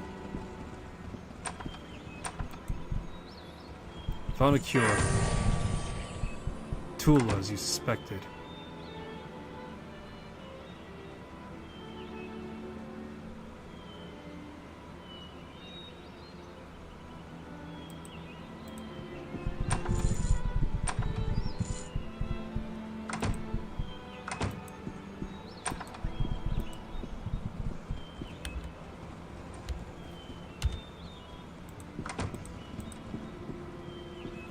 Alright. Man, I really want to play Metal Gear now again. I don't think I'd have the tolerance to play the first Metal Gear. I played Metal Gear Solid Twin Snakes, right? The remaster for the GameCube. I thought it was pretty okay, but I don't think I have the tolerance to go through that. Even the original one. Metal Gear Solid 2 is definitely a game that I probably would want to go through again, but much like the first game, it is kind of like up there a little bit. Not as much though. Metal Gear Solid 3. Just thinking about it is making my cock hard. I kid. Cheester. And Cheester says, "Bro, what's up? Sorry I'm late." And then just like, "Bro, what?" That's a hell of a timing right there. That's one hell of a timing you got there, Cheese Derp. Shit.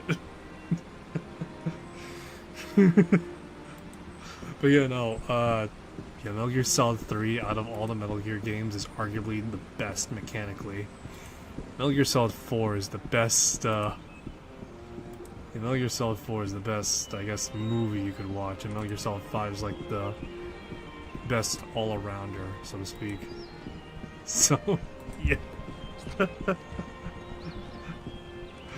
That's a hell of a timing still, just as soon as I say that.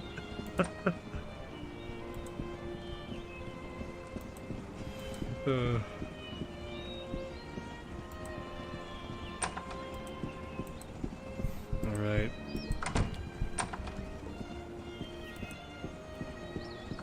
Alright, let's see here. Alright, we're getting close to the end of this game. I'm trying to think. Do I have it in me to push it to the end, or... You know what, let's see if we can push it to the end. Let's see if my patient holds out.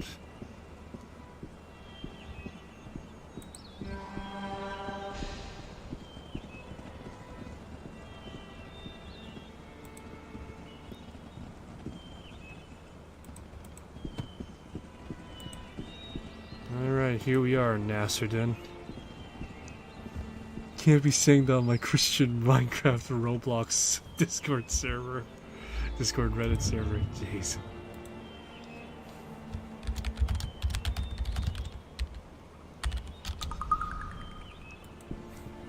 Alright.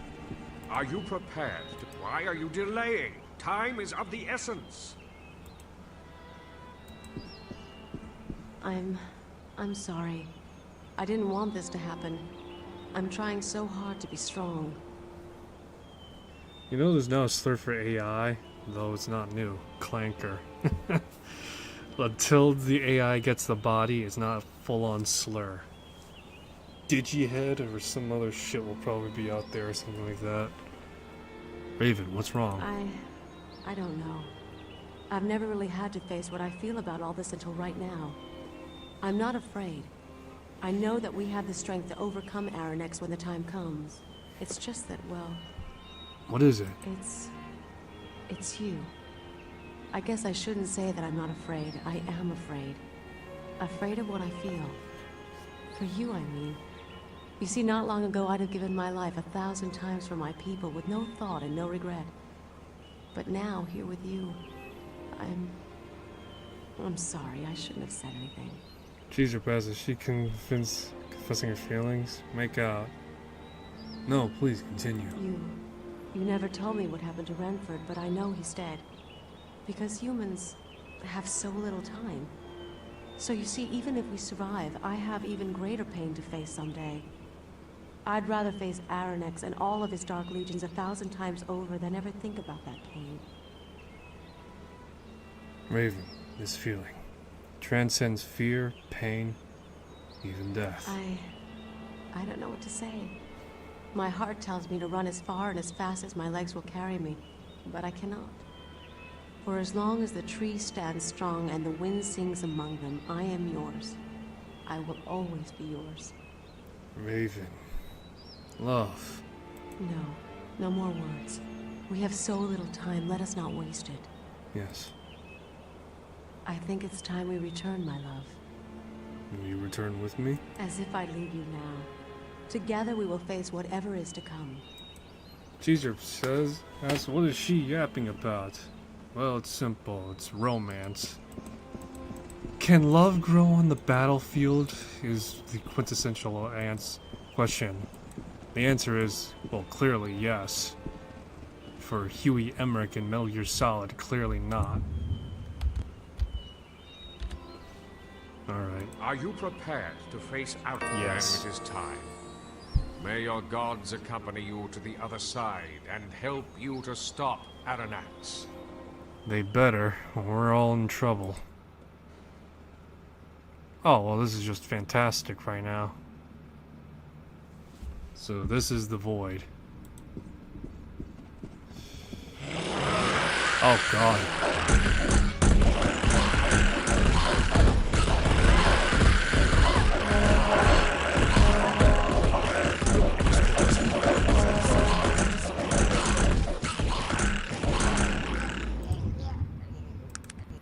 Just get completely and utterly fucking butchered.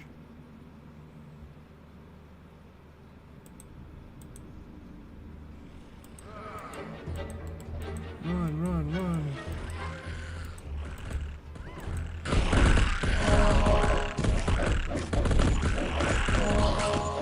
What exactly am I supposed to do here? Let's see here. What am I looking at? These creatures are assaulting my auditory organs. Oh, believe me, despite me not wearing headphones, even I could feel their just overlapping roars.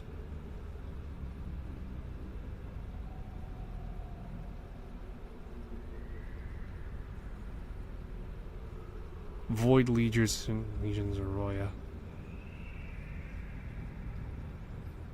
Upon reaching the void, you have to fight your way through void Travel through teleporters until you find a tunnel to Aronnax's lair.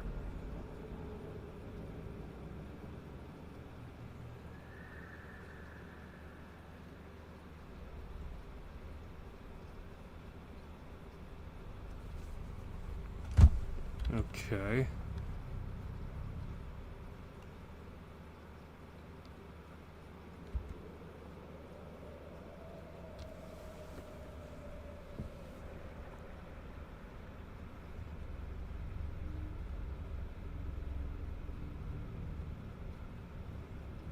See here.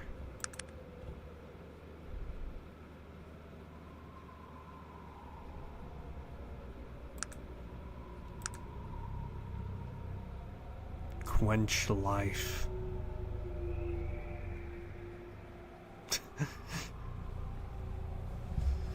Jeez, I'm tempted just to probably boost my magic, see how far it goes.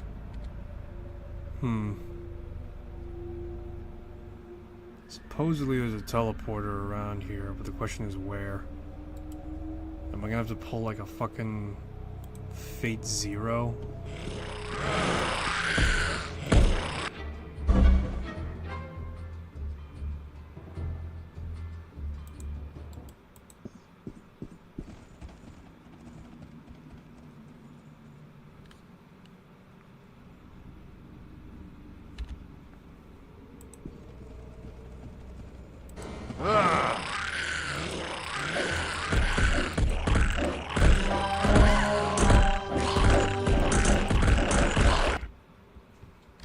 Game crashed again.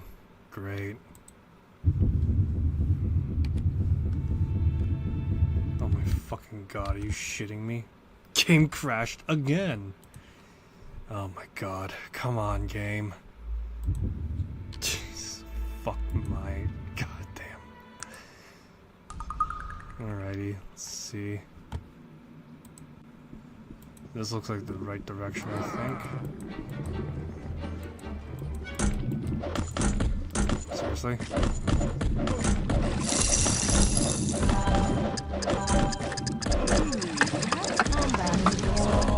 Oh gee, what gave that away? The fact that I'm laying dead in my own pool of blood?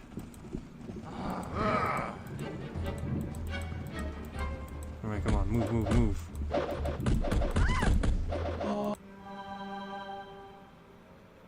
What the fuck is this?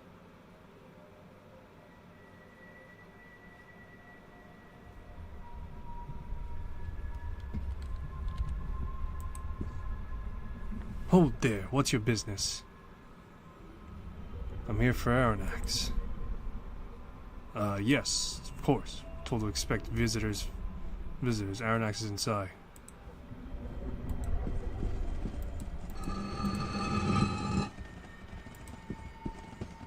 Yes? What is it? Aronnax? Your presumption is correct. And who might I have the pleasure of addressing? I'm Aeon. Well, what brings you to my corner of oblivion? I've become involved in events beyond my control. That is a feeling I have much familiarity with. Sometimes I feel that my fate was decreed from an early age. You're here because of your actions, not some cruel twist of fate. Do not misunderstand me. I take full responsibility for my actions. Though, how are one's actions determined, really? How is our view of the world shaped? Mine was shaped by arguably the most powerful individual in the world, my father. He raised me on tales of the righteous superiority of the elves and the destiny that brought us to rule over all the races. Jezerp says, you know what pisses me off though? In games when I die and I can see and hear enemies continue attacking where my hitbox would be, it's annoying when they're yelling about how they'll kill me, like I'm already dead. You know, I think that's kind of sort of like the point of it, just like they're taunting you even after death. I don't think it was Nazurdin's intent that you destroy a whole city. What did he expect?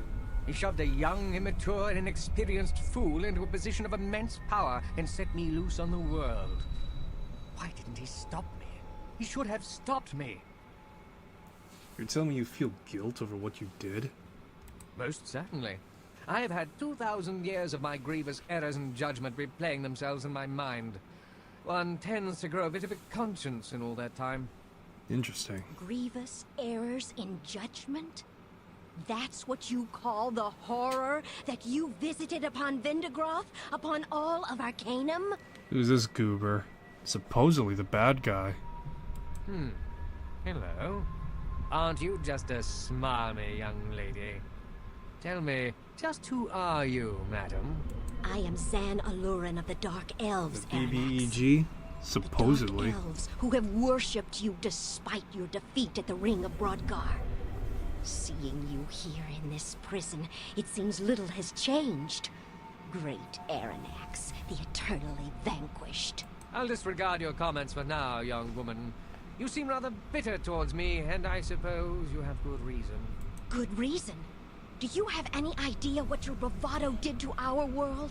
To my people? My whole sounds like an life, elf, I have been just taught because that he the is an elves elf. are somehow better than the other races. Great evil has been done because you taught us to think this way. And that is wrong, Aranax. Terribly, terribly wrong. Because of you, there's not a day that goes by that I don't curse the blood in my vein. Listen, child. If there were a way I could travel back to those days and change them, I would. You've no idea how sorry I am that things have turned out this way. But I can tell you this. It is not the blood in your veins that makes you. It is the heart that it travels through. Remember that. You know, there's only one reason I am here. When my vision showed me what was to come, I saw a way to right all of the wrongs that have been done by my people. I came here to kill you, Aranax. I could no longer live with the shared guilt of the Dark Elves, and your death seemed the only way to make things right. And now, child, do you still feel that way? I can tell you this. Once this is all over, you can have your chance. That is, if I can manage to get out of this bloody shell. No, I don't think that is the way. I have no reason to blame you for the evil of another. And more importantly, you've shown me that I have no reason to blame myself. And I see you, Aranax, sitting in an old elven grove and bathed in sunlight. And you are free, Aranax. You are finally free. An interesting vision, child. Let us hope you are as clairvoyant as you are outspoken. Now, my friend, as I was saying, I've had more than a little time to see the error of my ways. 2 millennia in isolation tend to make one introspective, to say the least. That's quite the turnaround from the day you killed me. I did no such thing. I've been here for ages. Do you really think I could reach across the void to torment you? Tired of your lies. Come out of your shell and fight me. You fool! You think this is my protection? This is my prison! I've been trapped inside this shell for nearly 2,000 years! Impossible. Must be some sort of trick. I assure you, it is not a light-hearted jest, though I wish that it were. I have been trapped here since soon after I was banished to this realm. Who could have possibly trapped someone of your power here? This is Kurgan's doing. When I first came here and realized what he was becoming, I attempted to stop him. Our battle was intense, yet brief. As you can see, I was not the victor. Kurgan? The necromancer that you hated and had banished. One and the same. It looked as if I was correct as to the effects of his experimentation. His dark magics have transformed him hideously, in body and spirit. You think he's behind all this? Being that I am trapped in here, my opportunities to get information are, shall we say, a bit limited. On the rare occasion Kurgan has deigned to visit me to play his intellectual games, he has dropped some veiled clues that might make sense in light of what you've told me. If I had to hazard a guess, I would say Kurgan is impersonating me. To what end? It sounds as if these dark elves you mentioned have patterned themselves after the misguided philosophy of my youth. They are proving to be powerful allies in his quest to return to Arcanum, it seems. I doubt they would be willing to help Kurgan the Terrible return to exact his revenge. So Kurgan is the one I'm here to stop. That would appear to be the case. If you were able to facilitate my release from this prison, it would be my pleasure to help you destroy Kurgan. How? Kurgan defeated you last time you fought. I'm not saying it will be easy to defeat Kurgan. In fact, the attempt might be fatal. Yet, I believe it worth the risk. We cannot let him return to Arcanum. It would mean the end of all life there. I have a few acquaintances on this side that may be interested in helping us as well, should you succeed in releasing me. Jeezer asks, what did he do? Who? The guy I'm talking to, or the guy that supposedly is the BBEG behind all this? Because you're asking about the guy I'm talking to. What he did, Aronax, this guy's name is. Yeah, the guy in prison. So, what he did was level an entire city because they were using technology. And, that was really about it. As far as I know. The Vergoth device. Then our task should be at least a fraction easier. All we need to do is hurt him enough so that he attempts to regenerate himself, and then you can use the device on him. Of course, this is easier spoken of than accomplished. I'm afraid I do not know. I do not believe Kurgan could maintain this from a distance, so there must be something near here.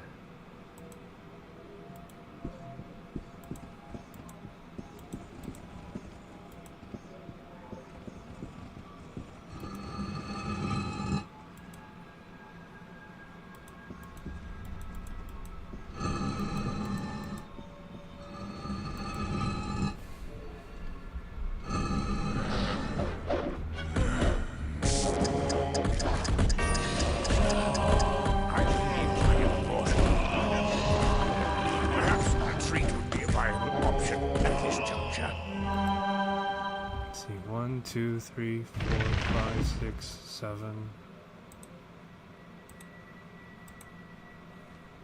Yeah, the dog is still alive. That's level 3 genocide. Throw him through the black hole. Yeah, but he feels bad now. He's an elf, so it's done is done, I guess. Many thanks for releasing me from my horribly lengthy incarceration, sir. I am at your service. High time. Let us send Kurgan off to the... I do not know. There is a Fine, portal in the room Kurgan. behind me. Perhaps we can use it to travel to the other parts of the void. Let's go. Oh, yay, we got Aronax as our company now.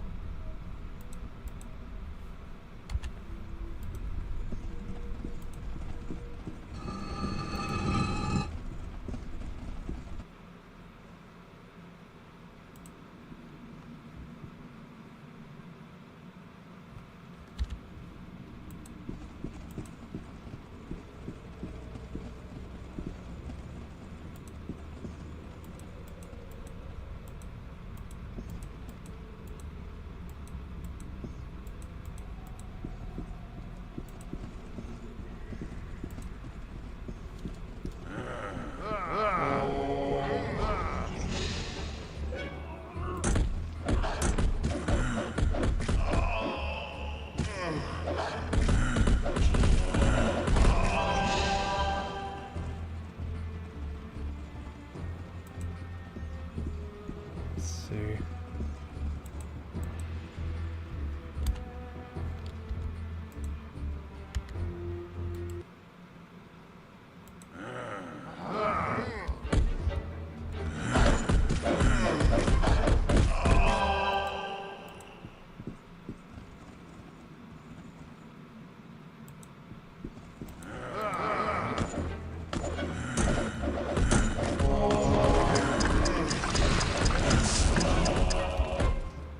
Damn it, I bit the bullet.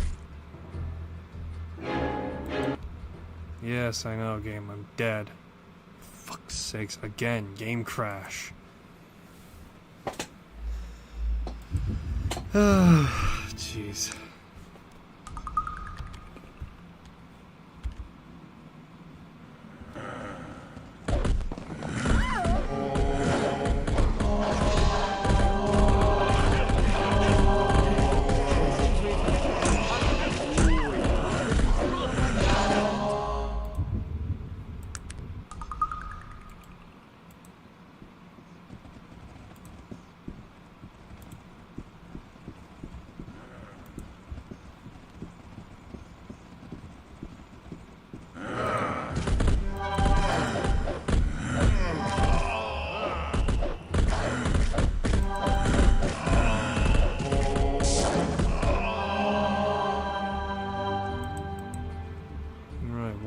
2, 3, 4, 5, 6, 7, 8.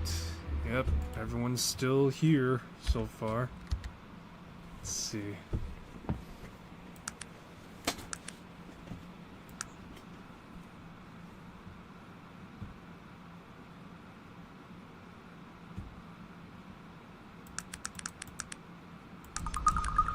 Alright, I got the highest willpower achievable now.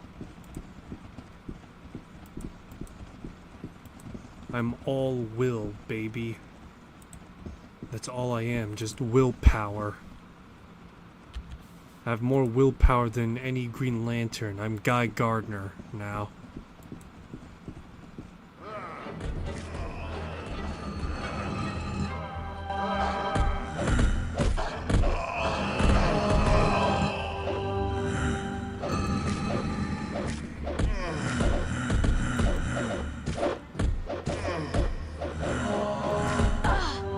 I've been badly wounded.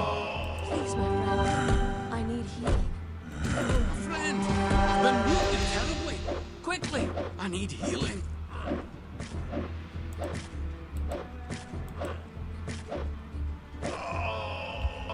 Damn it, Magnus is dead. What is this shit? Cheezer says, asks Guy Gardner?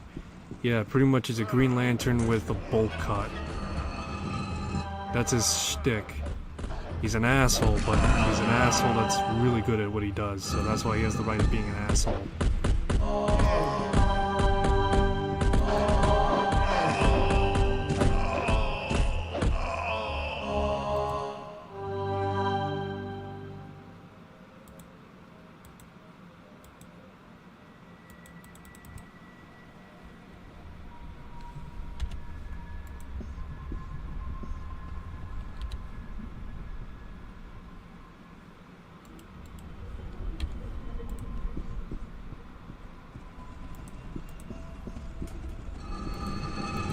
See.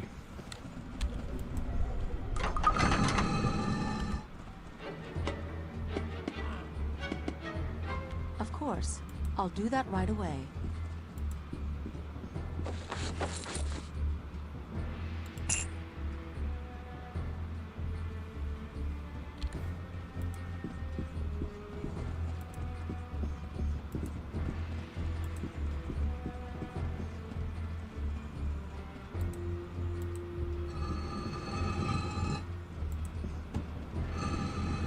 See.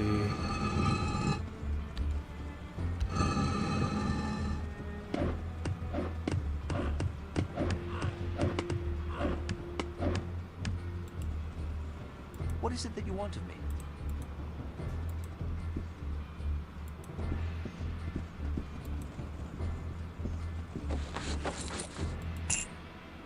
Oh, great. Gold. Something I don't really need at this time.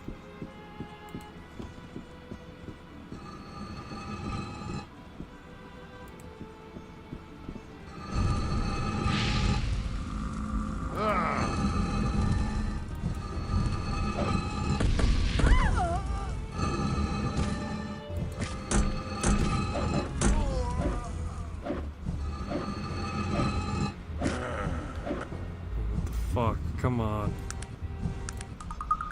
God, this game is fighting me in every turn and corner right now, literally at this point. It's not like, oh, the game's challenging me. More like literally the game is like fucking breaking down, wanting to die, and try and get Claude's way out or some shit. I don't know.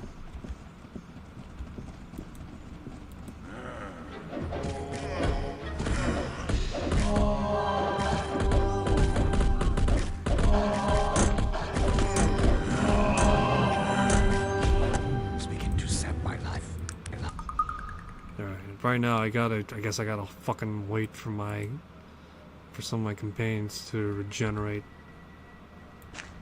Let's see.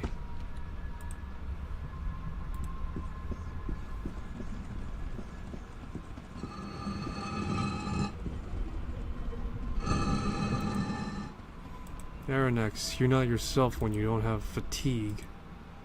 Here, have some fatigue. What may I do for you? What is he wearing? Not wearing anything. Great.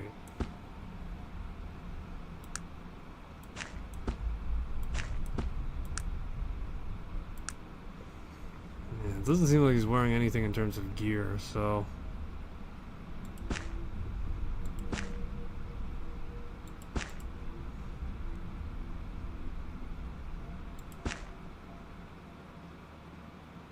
Also, what happened with Ogre Island? So, if you ever go back to Ogre Island in-game, what happens is that the entire island is cleaned out pretty much.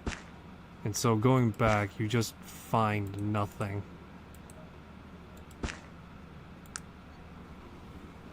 But yeah, and going back, you find, like, genuinely nothing back there if you go back there. There's nothing that happens with it any further other than the fact that you got some fucking gnome goading you, and that's it.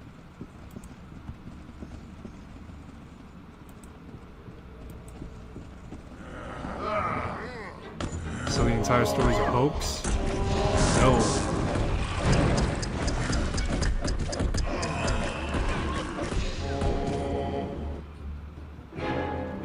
Oh my god, I'm dead again. Great. But yeah, the whole story isn't really a hoax, but rather, I guess you could say it's supposed to be a conspiracy theory that's just gone awry and took on a life of its own.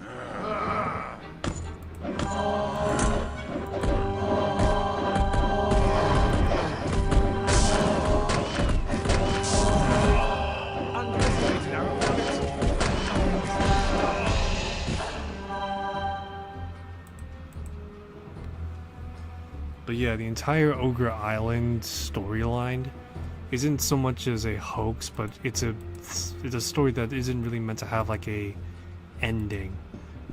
Whether or not that was by design and choice is up for debate, but still, it has just left a, I guess you could say, distasteful taste in people's mouths that nobody knows what to make of it.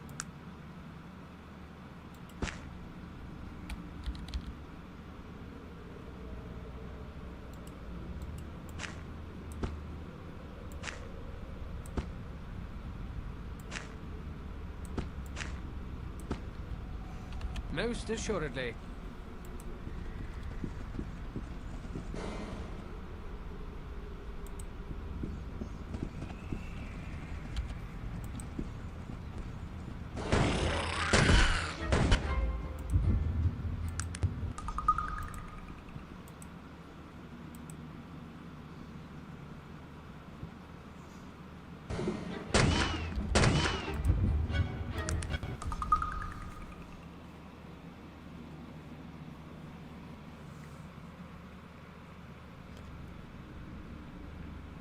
Let me see.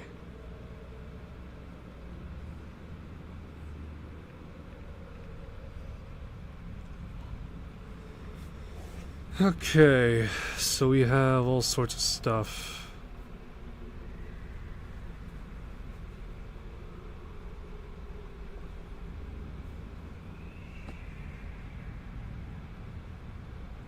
I can hear you texting. Yeah, I know.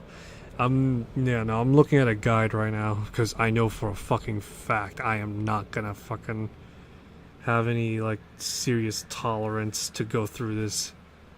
We're so close to the end, and I cannot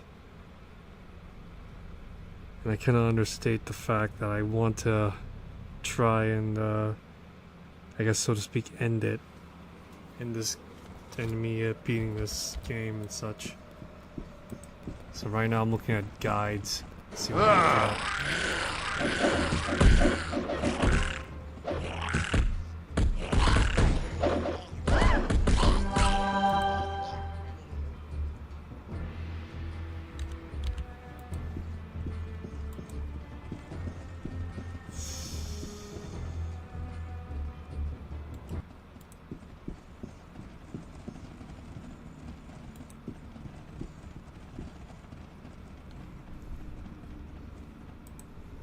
Small world.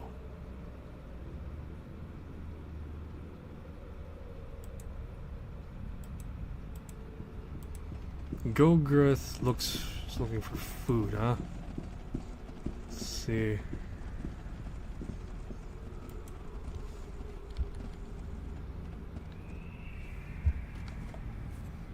Let me see here. So this is one of the few companions we get our hands on.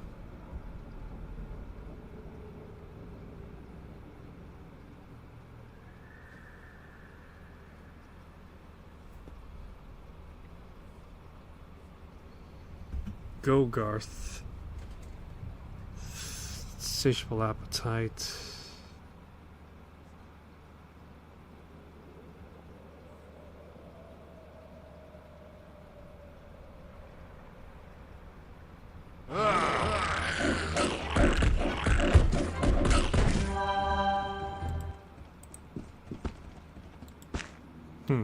Okay. Well, I guess that was easy enough.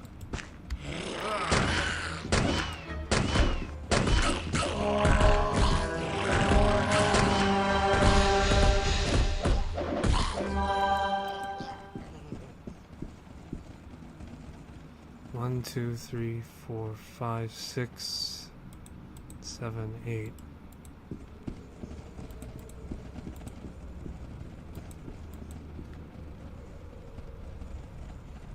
Brought you an animal carcass.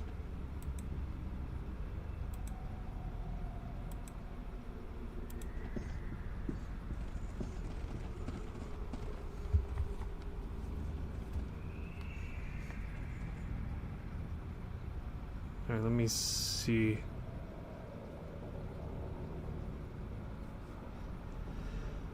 Alright, so Gogarth.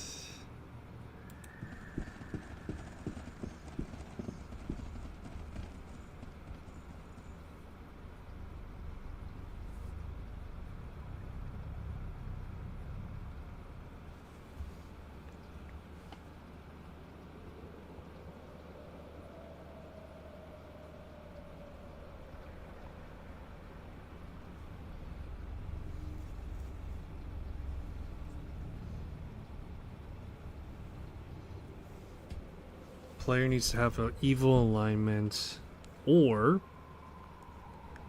has Kakariktor's journal. Alright, so right now I'm looking through a bunch of... Yeah, I'm just looking through a bunch of stuff right now. So we got Gogarth, who can't be taken up because he's a special... Because he's got a slot. The Bane of Kree. These are all evil companions. What the fuck?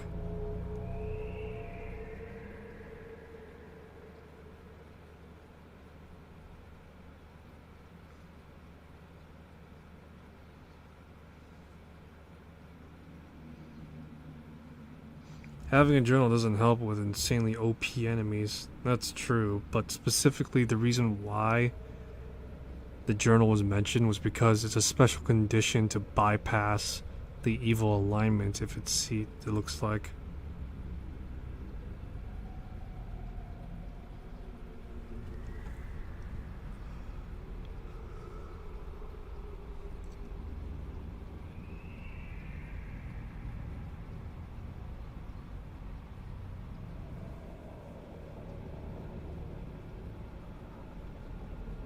I vote for not being an ass. Sounds about right. Let me see here. So joining Aranax, free him.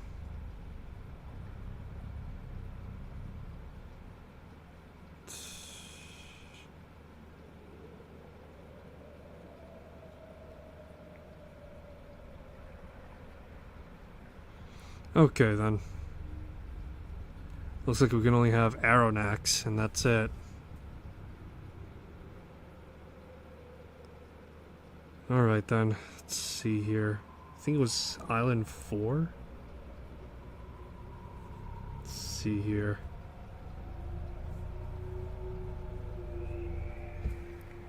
Let's see, we're on Island 10. So where is Kerrigan's... There we go.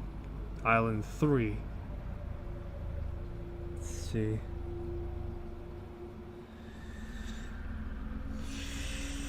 Okay. Alright, then I see.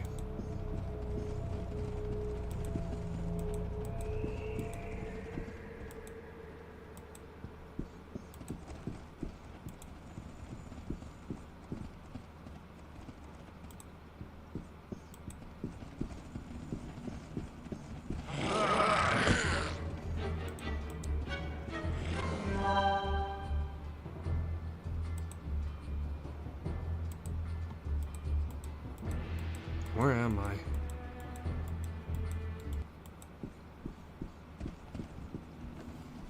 Let's see. So if we were just on Island 4, or on Island 5, what's on Island 5? Crit Cavern. Yeah, no, I'm not doing this.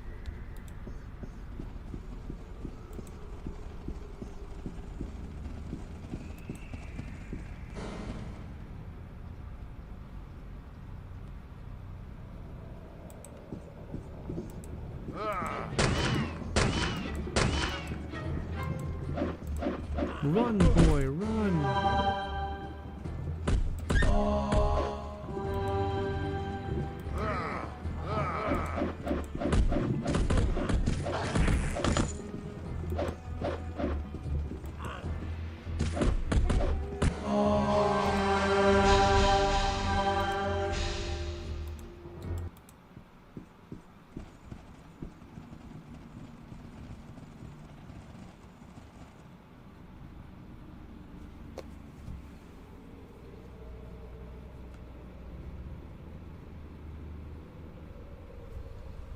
Okay, let's see.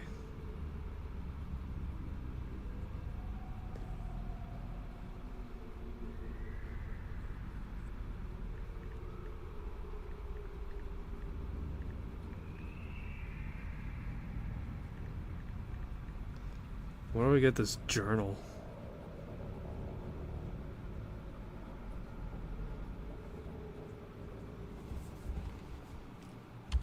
Let's see.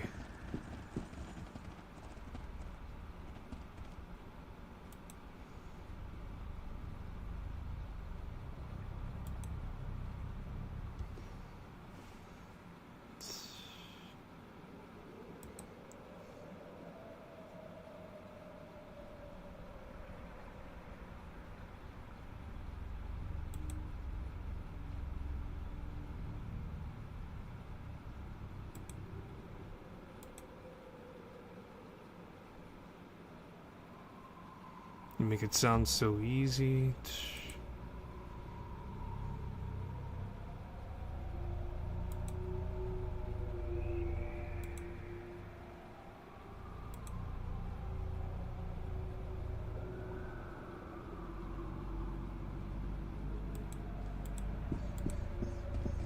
Alrighty.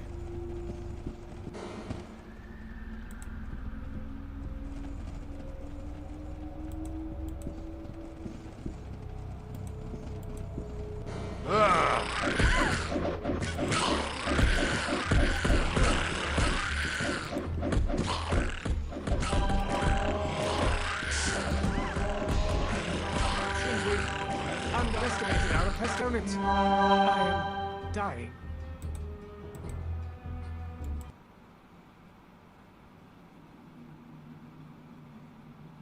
Let's see, 1, 2, 3, 4, 5, 6,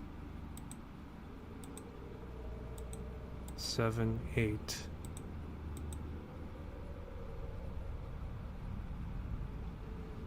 Dog, Magnus, Gar, Logier, Virgil, Zan, Raven. Yeah, okay.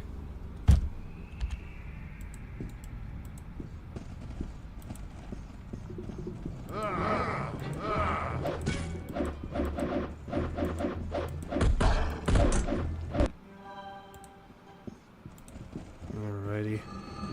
You could, Cheesedrip says you could ask ChatGPT. You need specific, guide specific to your situation. Yeah, but the problem is with the ChatGPT angle, at least for a game like this game is so fucking old, it predates ChatGPT and any knowledge you could possibly have. Pretty much any source that ChatGPT is going to pull from is going to be even more unreliable than ChatGPT, because it's going to try and like insert conjectures and shit. So pretty much it's not going to be helpful in the way that you might think, Cheese Derp. That's not for lack of trying, I should remark, but you know, still.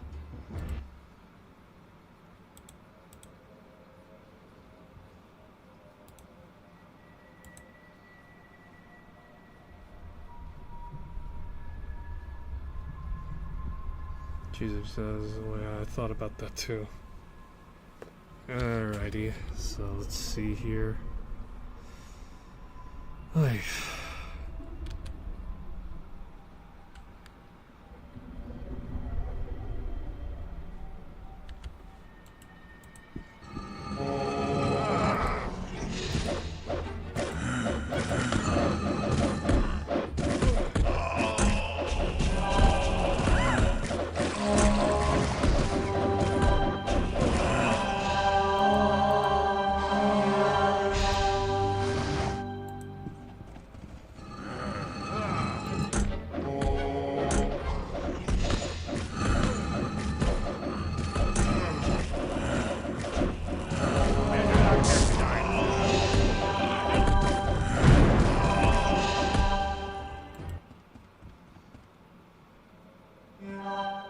Two, three, four, five, 6,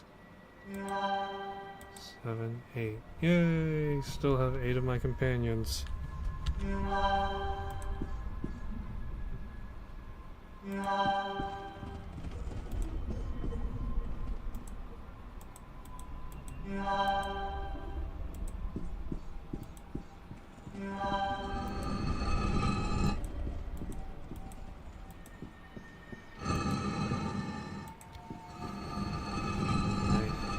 Going.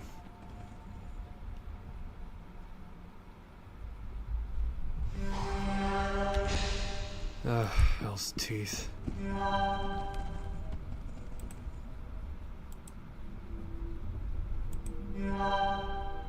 What is it that you want of me? What can I answer? This is quite the turn of events, eh? Aranax, the ultimate evil, defeated and contrite. But...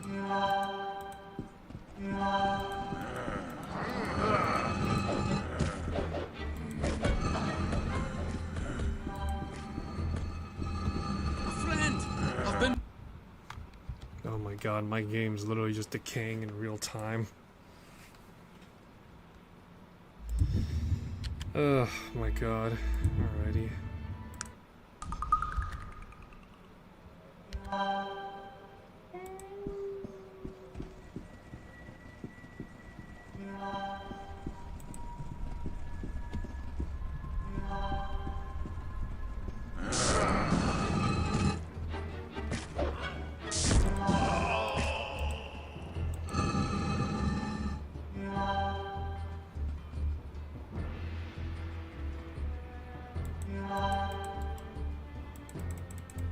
Oh my god, this is fucking...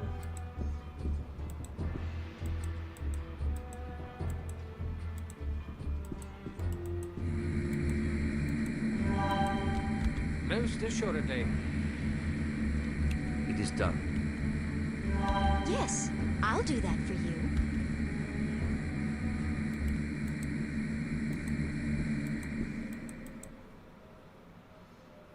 Well, this is awkward now, isn't it?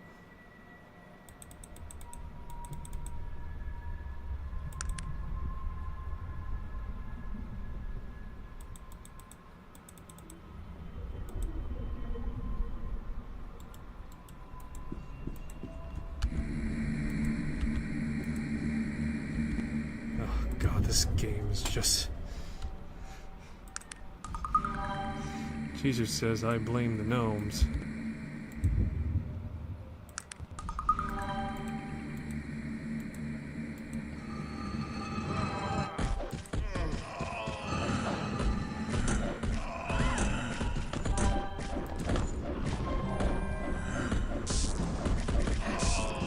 we've underestimated our opponents. I am dying. Oh, please. Dying, schmying.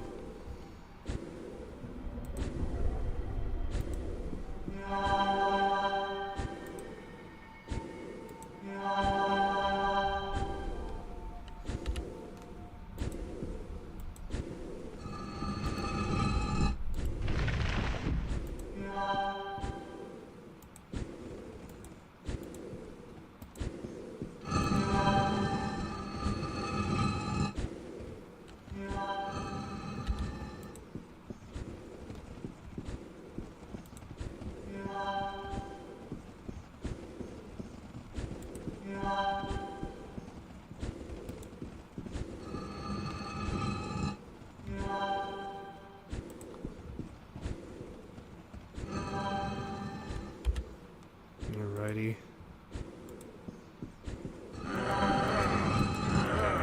Oh, come on. Cheese it, cheese it! Greetings. Long have I waited for your arrival, and finally this moment has come. I am Kurgan, first of the Necromancers, voyager in the land of the dead. I see. Not exactly the person I originally expected. I would think not. Although the presence of Aranax tells me you already know much of my tale. At least as much as he deemed necessary, in order to bring you into his confidence. I've heard his side of the story. Tell me yours. My life, in the world you call Arcanum, seems so very distant. The memories clouded like those of a child, and a child I was then, probing the darker magics, given glimpses of the truths yet to come. The Council. Were they right about the magics? Look at you. Yes. Look at me. And what do you see? A monster? An abomination? You've no idea what I've discovered. You see with eyes tainted by life, and all which that accursed state embodies. My vision is clear because of those magics you hold in disdain. And the Council, it is they I have to thank for it. But they punished you. Why would you thank them?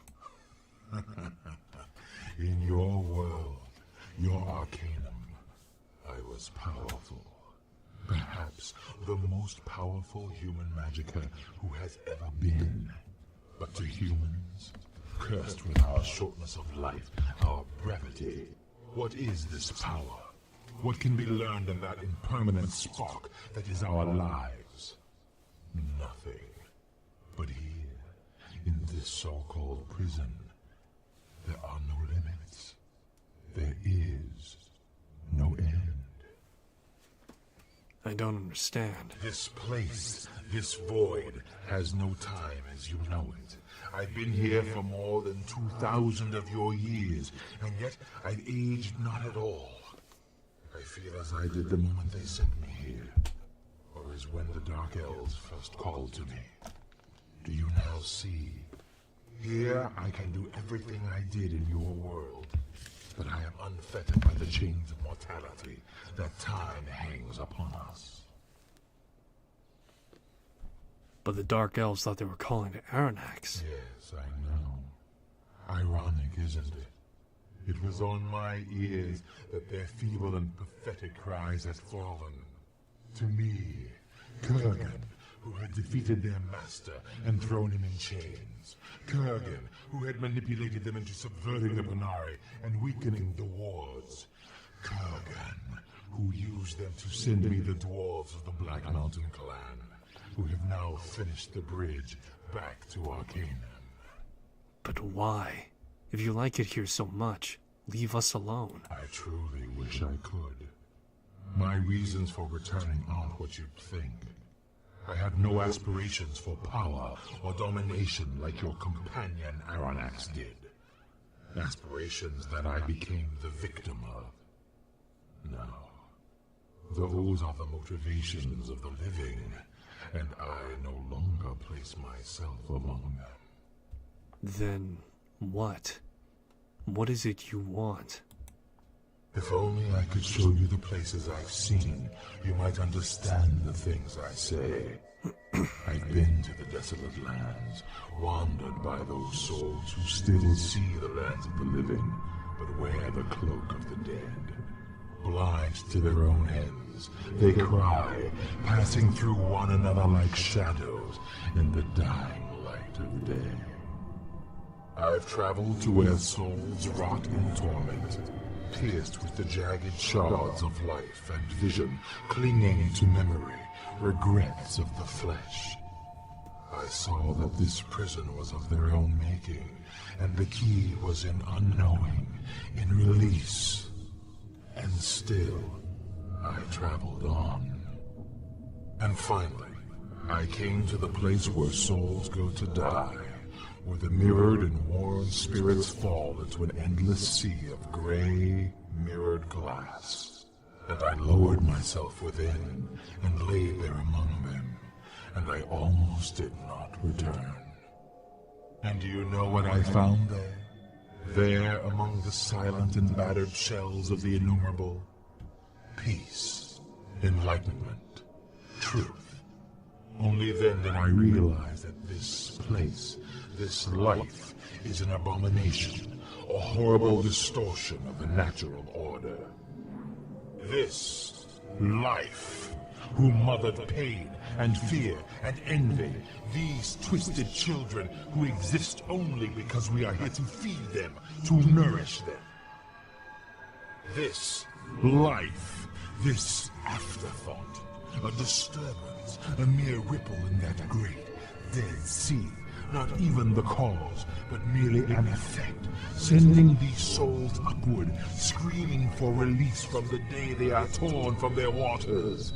The effect of what? I do not know, nor do I care. Have you ever spoken with the dead, called to them from this side, pulled them from their silent rest? Do you know what it is that they feel? Pain. Pain when torn into this wakefulness, this reminder of the chaos from which they had escaped. Pain at having to live. There will be no more pain. There will be no more chaos. I see your soul, traveler. It screams, tattered and spent. Do you feel its pull? Do you hear its wailing? It is within my power to calm these waters, and that is what I shall do. I suppose that's a different sort of way to look at things. Hold on a moment. Might I speak with you? Of course. What he is saying, it's not completely untrue. I've seen the places he speaks of, felt the peace and serenity of that great dead sea. It's not something I'll ever forget. What are you saying, Virgil? Do you agree with Kerrigan? Of course not. I made my choice a long time ago, and I choose to stand with you. Yes, there is pain in life, pain and loss and sorrow. But there is also joy and the pleasures of growing and learning. You can't have one without the other, and I wouldn't want to sacrifice either. But in the end, I stand with you, whatever your choice. Thank you, Virgil. As for you, I Kerrigan, can no longer tolerate the atrocities that this thing, this life has brought about. There will be peace. There will be quiet. Life will no longer be. And so I go to Arcanum to be an end to it. And then I will join the souls of the dead when it is done. perhaps I could convince you otherwise. You may be wrong. Am I? It all depends on your point of view. Take yourself, for example. You've been told from the beginning of your adventure that you're the second coming of Nazurdin, the return of the living one. Do you believe it? I'm not one to discount anything, but I'm inclined to say no. As well you should. There are no prophecies. It's just the nature of living things to want to conform their existence to a foreseeable pattern, to attempt to exert control over the chaos that surrounds them. Life by its very nature disallows this. Life is an accident, the result of random chance. Therefore, its nature can be no different. That's your opinion. Can you support it? There are those who would look at all that has happened to you, and then look at you, and call you a madman for not believing in the prophecy. Your opinion is based on what you have seen, what you know. My perceptions on the nature of life and death are no different. Perhaps, but my opinion doesn't threaten the whole of creation. That only bothers you because you see your creation as the natural order of things. I've told you it's only the effect of a meddler, the incoherent scribblings of a child. It's not meant to be. Perhaps. I have a few questions. Of course. Tell me of the Dark Elves and Black Mountain Clan. The Dark Elves began calling across the void soon after Aranax had been banished. By the time their feeble cries were heard, their master was already defeated and imprisoned. Pretending I was he, I masterminded the manipulation of the Panari, coerced the Dark Elves into betraying the trusts of Loghaire and the Wheel Clan, and had the Black Mountain Clan sent to me. And what has the Black Mountain Clan been doing? The Black Mountain Clan was brought here because of the nature of technology and magic. The wards which bind the gate back to Arcanum are weakening because of the rise of technology. I've brought the dwarves here to construct a device to shatter the wards once and for all. I see. Of course. How did you come to be here? I was the first of the necromancers, and the Elven Council was displeased with my studies into the darker side of that discipline. After an inquiry into my activities, the Council was going to exile me, but Aranax, in his hatred of me, convinced them banishment was more appropriate for my so-called crimes. They banished me soon after, but of course. What did you really want, Kerrigan? I want the end to all life. I've divined the mysteries of death and seen its truth. Death is the natural state of things, and life is a distortion of the natural order. I will put an end to it once and for all. Of course. That only bothers you because you see your creation as the natural order of things.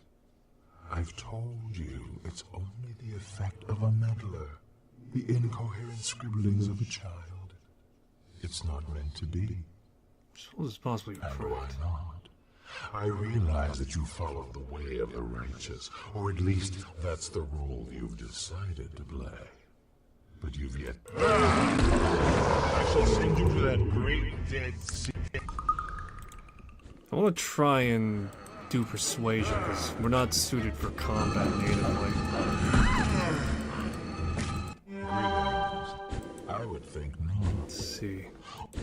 Yeah, this place, this void... Yeah, if only...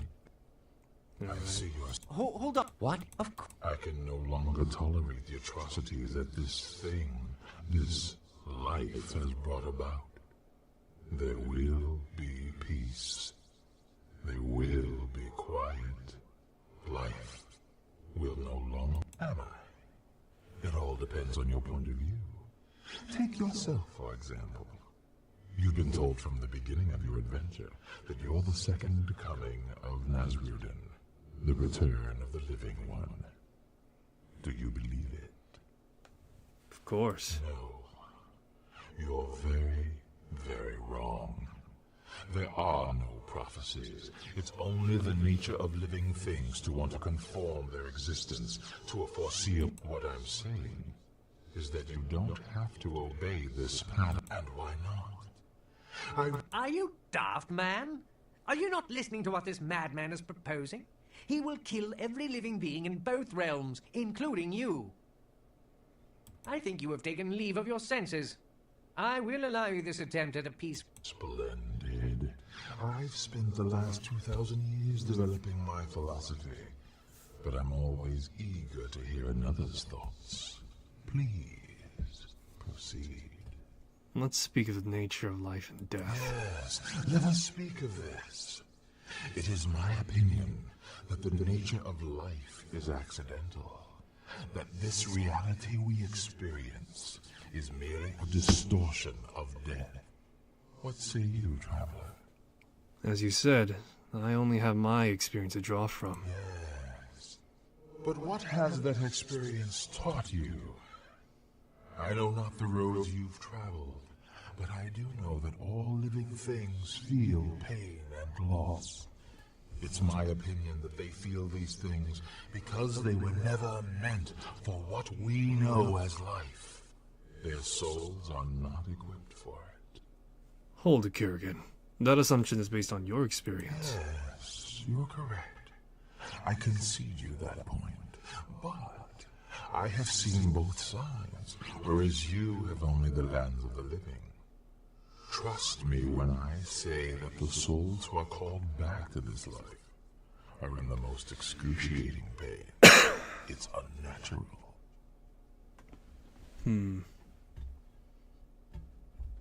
Yes, but perhaps that's the nature of those particular souls. What do you mean? Are you faulting the souls of the dead for the meddlings of the living? No. Some souls are in pain because they hold on too tightly. But you speak as if these souls have a choice when they're brought back. It's the mindless bravado of the living that subjects them to the vagaries of this life. No. No, but the pain of their own making. I'm willing to say you might be correct. But what proof have you? Just because some souls have accepted the nature of this distortion doesn't justify its existence. If what you're saying is correct, then what is the nature of death, of life? Which is the natural state? Why is there pain on one side The distortion. and uncertainty on the other? The distortion is caused by the eyes with which we choose to see. Perhaps it is my own arrogance, my own bravado that has brought us here to this crossroads. The question is, where do we go from here? We've spoken of fate, of prophecy. Have I traveled this road too long to turn back? Perhaps I have no choice but to continue on to the end. No, I have a solution. I can free you once and for all. Truly, I wish there were freedom for me, but I cannot let go of this life knowing that I might be called back to its pain. No, it seems I have no choice. The Vargoth device. It will sever you from this world. Forever. Really? You can sever the bonds which hold my soul to the lands of the living? This object can actually do that? Yes, I can free you from the pain you fear. So many years I've raged against the living. All those years, and the distortion was in my own soul. No man can see the nature of his flaws with diseased eyes. The contradiction lies within me. Let me end your journey, Kurgan. Go to your rest. Yes, I thank you. And I'm sorry. So very, very sorry. Perhaps some souls are born into death. They never knew how to live. I think you might be right. Goodbye, traveler. My road ends here. I wish you luck on yours.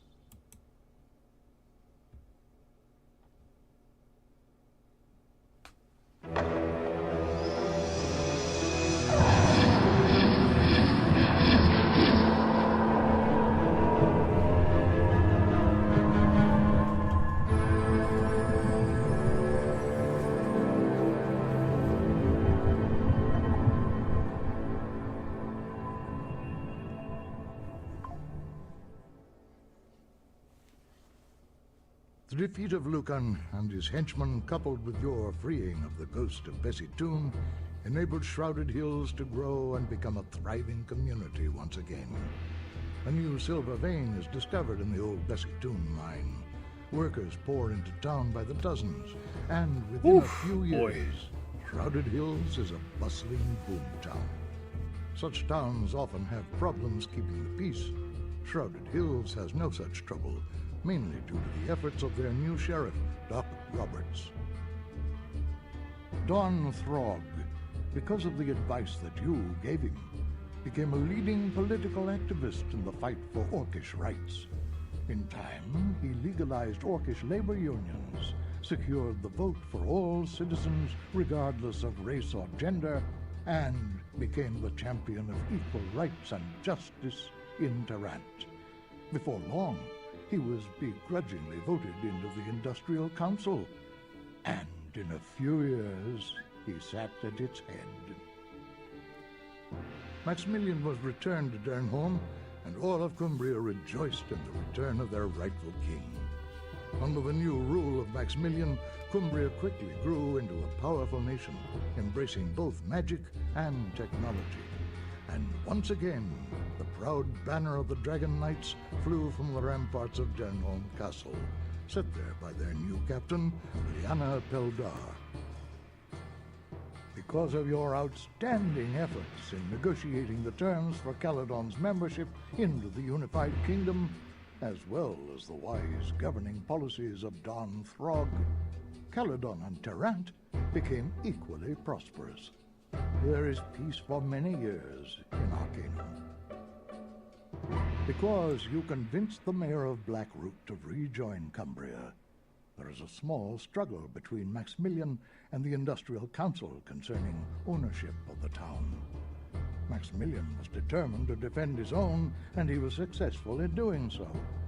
Under the protection of their new king, Blackroot grew into one of the most important port cities in all of Arcanum. Under the continued leadership of Loghaire Thunderstone, the Wheel clan came out of seclusion and rejoined the world.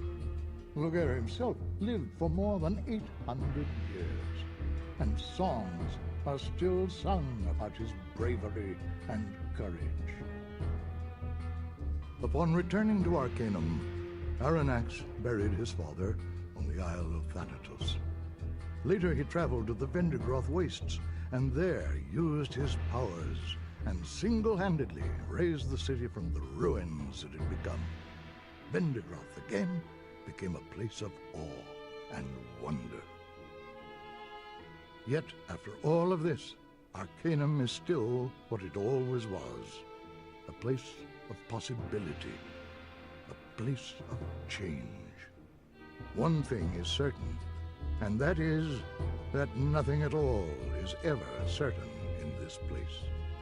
Who's to say what the future holds for the land we call Arcanum? Oh my god. You, Dragonborn, have saved the day and united everybody. Now go solve world hunger and cure cancer. You know, theoretically, the Dragonborn could probably cure one of those things. So, Arcanum. I'm trying to think, what would my ending personally be like? In the years to follow, Aeon would live with Raven for the remainder of his days. Though in times of trouble past in Arcanum, he would venture out to once more save the country and continent.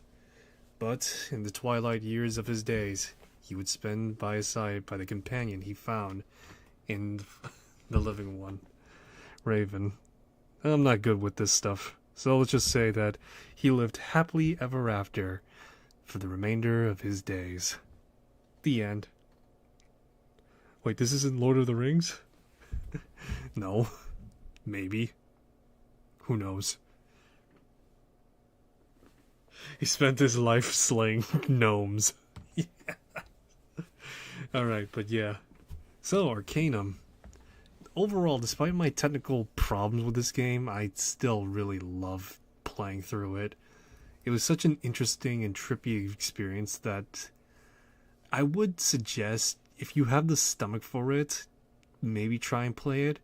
But if you're someone that's more like Baldur's Gate 3 or, you know, Dragon Age Origins or some such like that, I would recommend you to at the very least watch videos of it at least. It's a very interesting game with a very interesting premise that I cannot understate of just how interesting it is. But yeah, this is one of those games where you need the stomach for it. But yeah, this is one of those games where you need to have the stomach to get through it in the first place. So yeah, if you have that chance, yeah, I guess do that. Oh, Cheese Drip says he's got an amazing idea. Elder Scrolls, Skyrim's Elder Scrolls, but you have guns. One day, maybe one day I'll return to playing Skyrim. But for now, I think I'm gonna settle and just, guess move on tomorrow or the day after. Alright. Cheese Drip says, everybody's stuck with swords. Yeah, I know. But, oh man, we'll continue the Troika marathon for another day, I guess. At some point I'll tackle Vampire the Masquerade. At some point. Maybe sometime soon, who knows. But yeah, thanks for stopping by. Hope you enjoyed the stream. If you want to see more, I'll be streaming probably tomorrow or the day after, either or. Have a good night. I'll see you in the next one. Till then, take care of yourselves. I'll see you soon. Bye-bye.